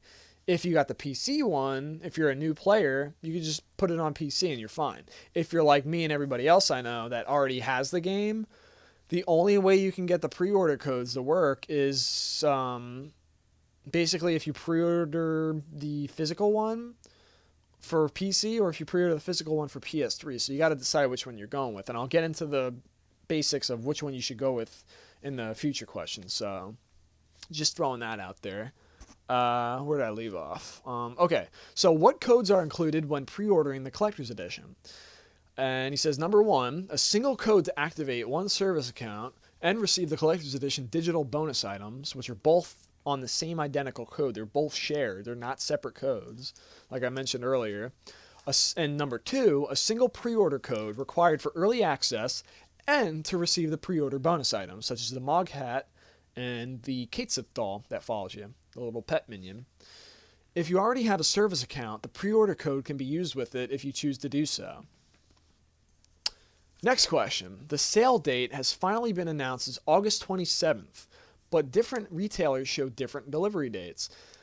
Let's say the game I order is delivered after the release date. Does that mean I may not get to play when the early access code expires on release day? And Hivener says, we're considering adjusting early access to include a short period after official service begins. An announcement will be made when we've reached a decision. So I don't really know what to tell you on that one. That's up to them. I don't know what they're doing on that, so I really can't answer that one or give my input on it. So the next question is, let's say I bought the Final Fantasy XIV 1.0 Collector's Edition, and I also have Legacy status. If I don't purchase the Standard or Collector's Edition for Final Fantasy XIV A Realm Reborn, will I have to begin paying for the subscription service when the game starts on August 27th? And Hivener says, yes, that is correct. Now, I want to throw something out here. Don't pay attention to that answer because there's a post later on that I'm going to cover if it's in this link that I have that basically says Yoshi P updated that and said that basically what the guy's asking in the question, don't pay attention to the answer because Yoshi P said people that are like the guy in the question get 2 weeks of free play, whereas if you do buy the game new, you get 30 days of free play. So that means if I buy the Collector's Edition, which I already pre-ordered both versions, and I register the code or whatnot for the little digital goodies, it essentially also comes with a free 30-day trial. So I don't know if that combines the 2 weeks along with the 30-day or if that's just like absorbed into the 30-day and just like voided. I don't know. But that's what I read, so I'll cover that later when I find the post that he's mentioning about Yoshi P. So don't worry about that answer. Don't freak out. Okay, next question is, here's a hypothetical setup, okay? Square Enix account. Final Fantasy XIV service account A, which falls underneath the Square Enix account is the umbrella. The two bulletins that he has below are underneath the umbrella, so they fall underneath that, okay? So Square Enix account is the main thing. Within the Square Enix account, you have Final Fantasy XIV Service Account A, which is the PAC version, which he has. View additional options and in-game items, etc. Final Fantasy XIV Service Account B, PS3 version. So you can have up to 8 service accounts, and this guy's just saying he has 2 for just the hypothetical example, both on separated platforms. He says, if I want to play the PC and PS3 versions on the same account, like account A, for example, I can add the PS3 version to account A and play on a separate character for each. If I want to play the PC and PS3 versions at the same time on different accounts, I can put the PS3 version on account B, meaning they're separate, they're not shared. So, Hivenir says, yes, you are correct. Pre-order items, you can use the pre-order code on either account A or B. Now, it says here, Collector's Edition items. The Collector's Edition items are included in the product registration code, so they cannot be added to the account, to an account separately. So, what he means is that, basically, that if you want to play, let's say you have a laptop like I do, and you have a big screen TV like I do with your PS3 hooked up to it. So let's say you want to play as your main character on your laptop, and you want to play as your mule or your secondary character on your PS3. And let's say you want to farm with your mule helping you out, or maybe you want him to slash follow you, or maybe you want to like play around with them doing video recordings, or take screenshots with them, or I don't know, whatever you do with an alternative character that follows you around. You can do that. It's totally possible. Now he says, in order to do that at the same time, you have to either have one account, like Square Enix Service Account A, with 2 different characters, and you have to have a PS3 version registered to your main account. And you can play with them both separately at the same time on both platforms under the same service account. Now he's saying, what if you have, 2 service accounts, and you have a character on each of them, your main character on A account, and you have your alternate character on B account, and one's on PC and the other one's on PS3. Basically, you would have to pay for 2 accounts. So if you're paying like $12.99 a month for the account, you'd have to multiply that by 2, because you're basically paying for 2 service accounts, which each time you add a service account, it adds another $12.99 onto it. So you can have 8 service accounts total under one Square Enix main account. So I know that sounds really confusing, but look at it this way. Let me use like an example. Square Enix account is the household. Service account is the people living in the house. You can have 8 service accounts or 8 people living in one house, which is the Square Enix account. So Square Enix account is the household, and it holds 8 people, which are service accounts total. And you can have a whole family with a bunch of service accounts, as long as they're paying for them each, or you're collectively paying for them all together. You can play as many ones on one service, on one Square Enix account as you want, as long as you have the max of 8 total. You can play them all at the same time. There's no problem. So you can basically play PS3 and PC at the same identical times, as long as you have the PS3 code either registered to your your main account, which is your PC version, or if you just create a separate service account altogether. But that's probably more hassle because you have to pay more for that anyway. Okay, so he says, okay, well, I already read the answer, so let me go to the next question. It says, the Onion Helm wasn't listed as a Collector's Edition item. Does this mean I won't get it, even if I upgrade to Collector's Edition? It says, unfortunately, the Onion Helm was a Collector's Edition item for version 1.0, so it is not obtainable with the new Collector's Edition. Now, for people that are sad about that, there is a new Onion Helm that's going to be in the game. A new suit and everything, so you don't even have to worry about that old piece of shit anyway. That thing was a piece of crap. So don't worry about the loss if anyone's beaten up over that. Okay, next question is, Anyone who purchased the Collector's Edition for version 1.0 will automatically receive the new Collector's Edition digital items. But how can you tell who bought the Collector's Edition for version 1.0? This is a very good question. I thought this myself. Even though I knew I was getting the digital items, I checked my account and it only said Final Fantasy XIV and all the stuff that I registered with it, like, Collector's Edition items and testing. So I honestly, I wasn't sure. I wanted to be sure. And this guy asked the same thing I was thinking. Hivner says there were distinct registration codes for both the standard and collector's edition in version 1.0. There's no need to worry about trying to confirm it. It's well documented in the Square-Enix account system, so nobody worry about it. Basically, let's put it this way. If you bought the collector's edition and that's what you register your main account on that you still play on, don't even worry about it. As soon as you log into the game, the male Moogle is going to have all your stuff in there. He's going to have your badass fucking co-whirl mount, your little baby behemoth minion, your chocobo barding for your main bird, and it's also going to come with a Warrior of Light helmet for you to wear in-game. So don't even fret over that if you're like me and register with the collector's edition of the original game. Okay, so the next one is, let's say I choose to use the PS3 Collector's Edition code to get bonus items on my current Windows account. Does that mean both the Windows and PS3 versions share the same account?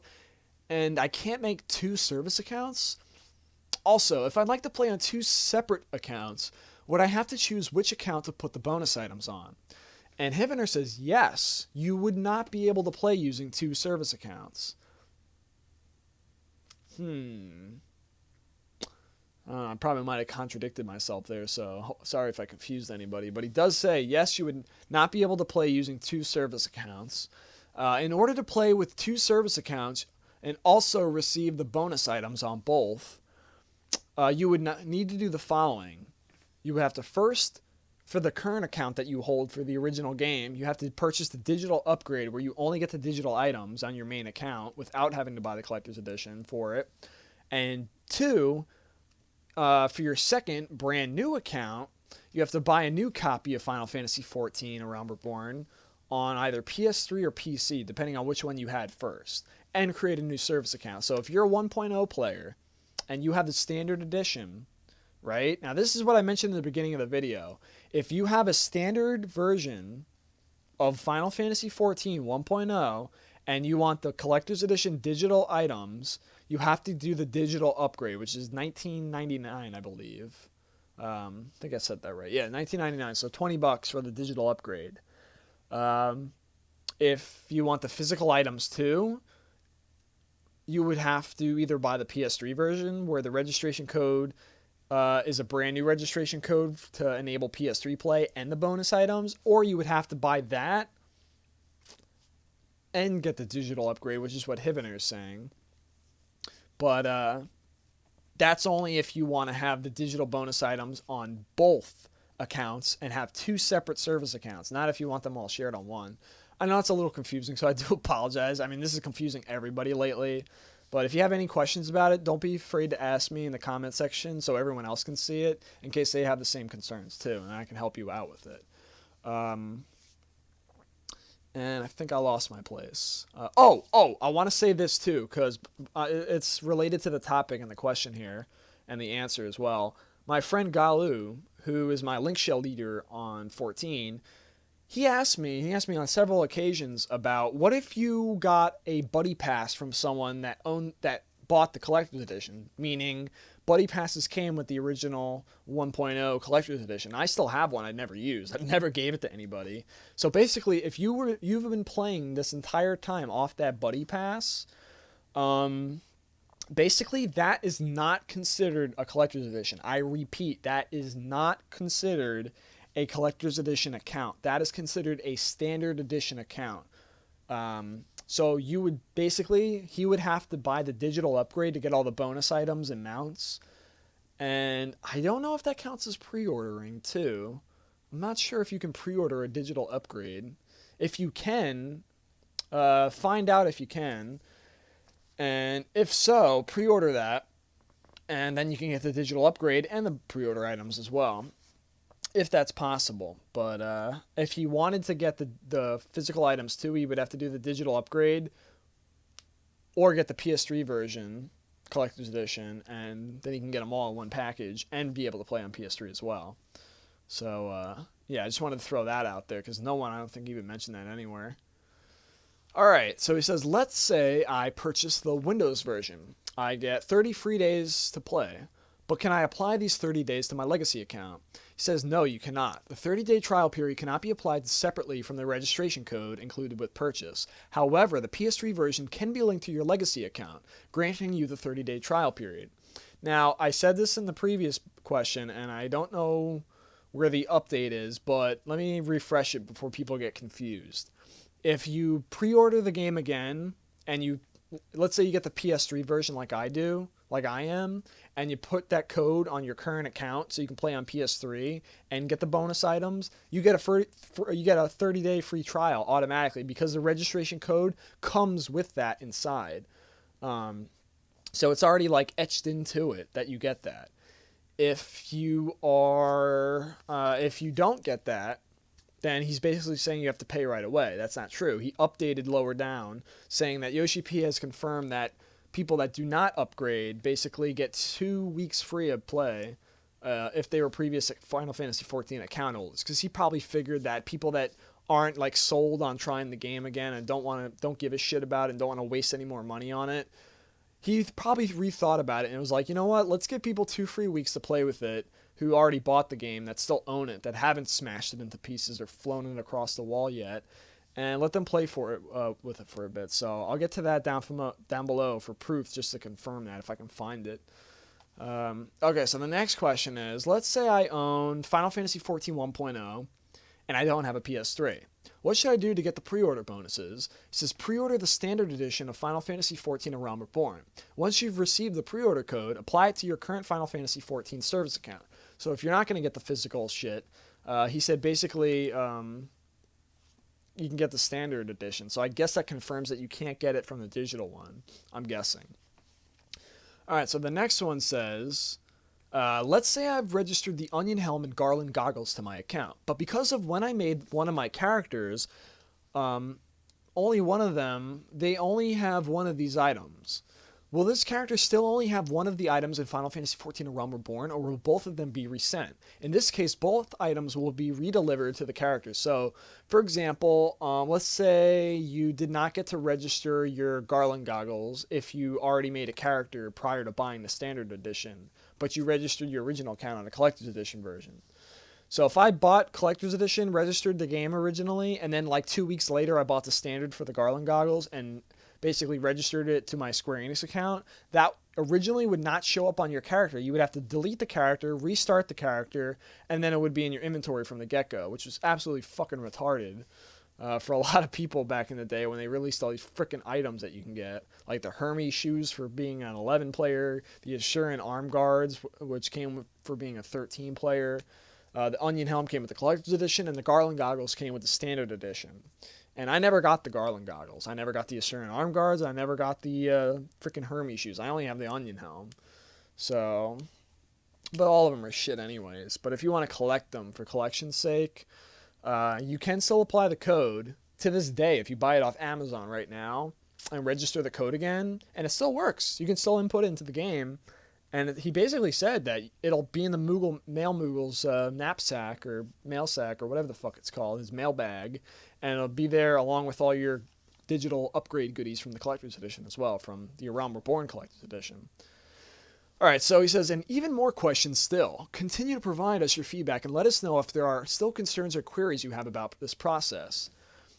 All right, so let's say I make 2 accounts. One with the Windows version and one with the PS3 version. Can I play my PC account on my PS3 without buying another copy for the PS3 version, right?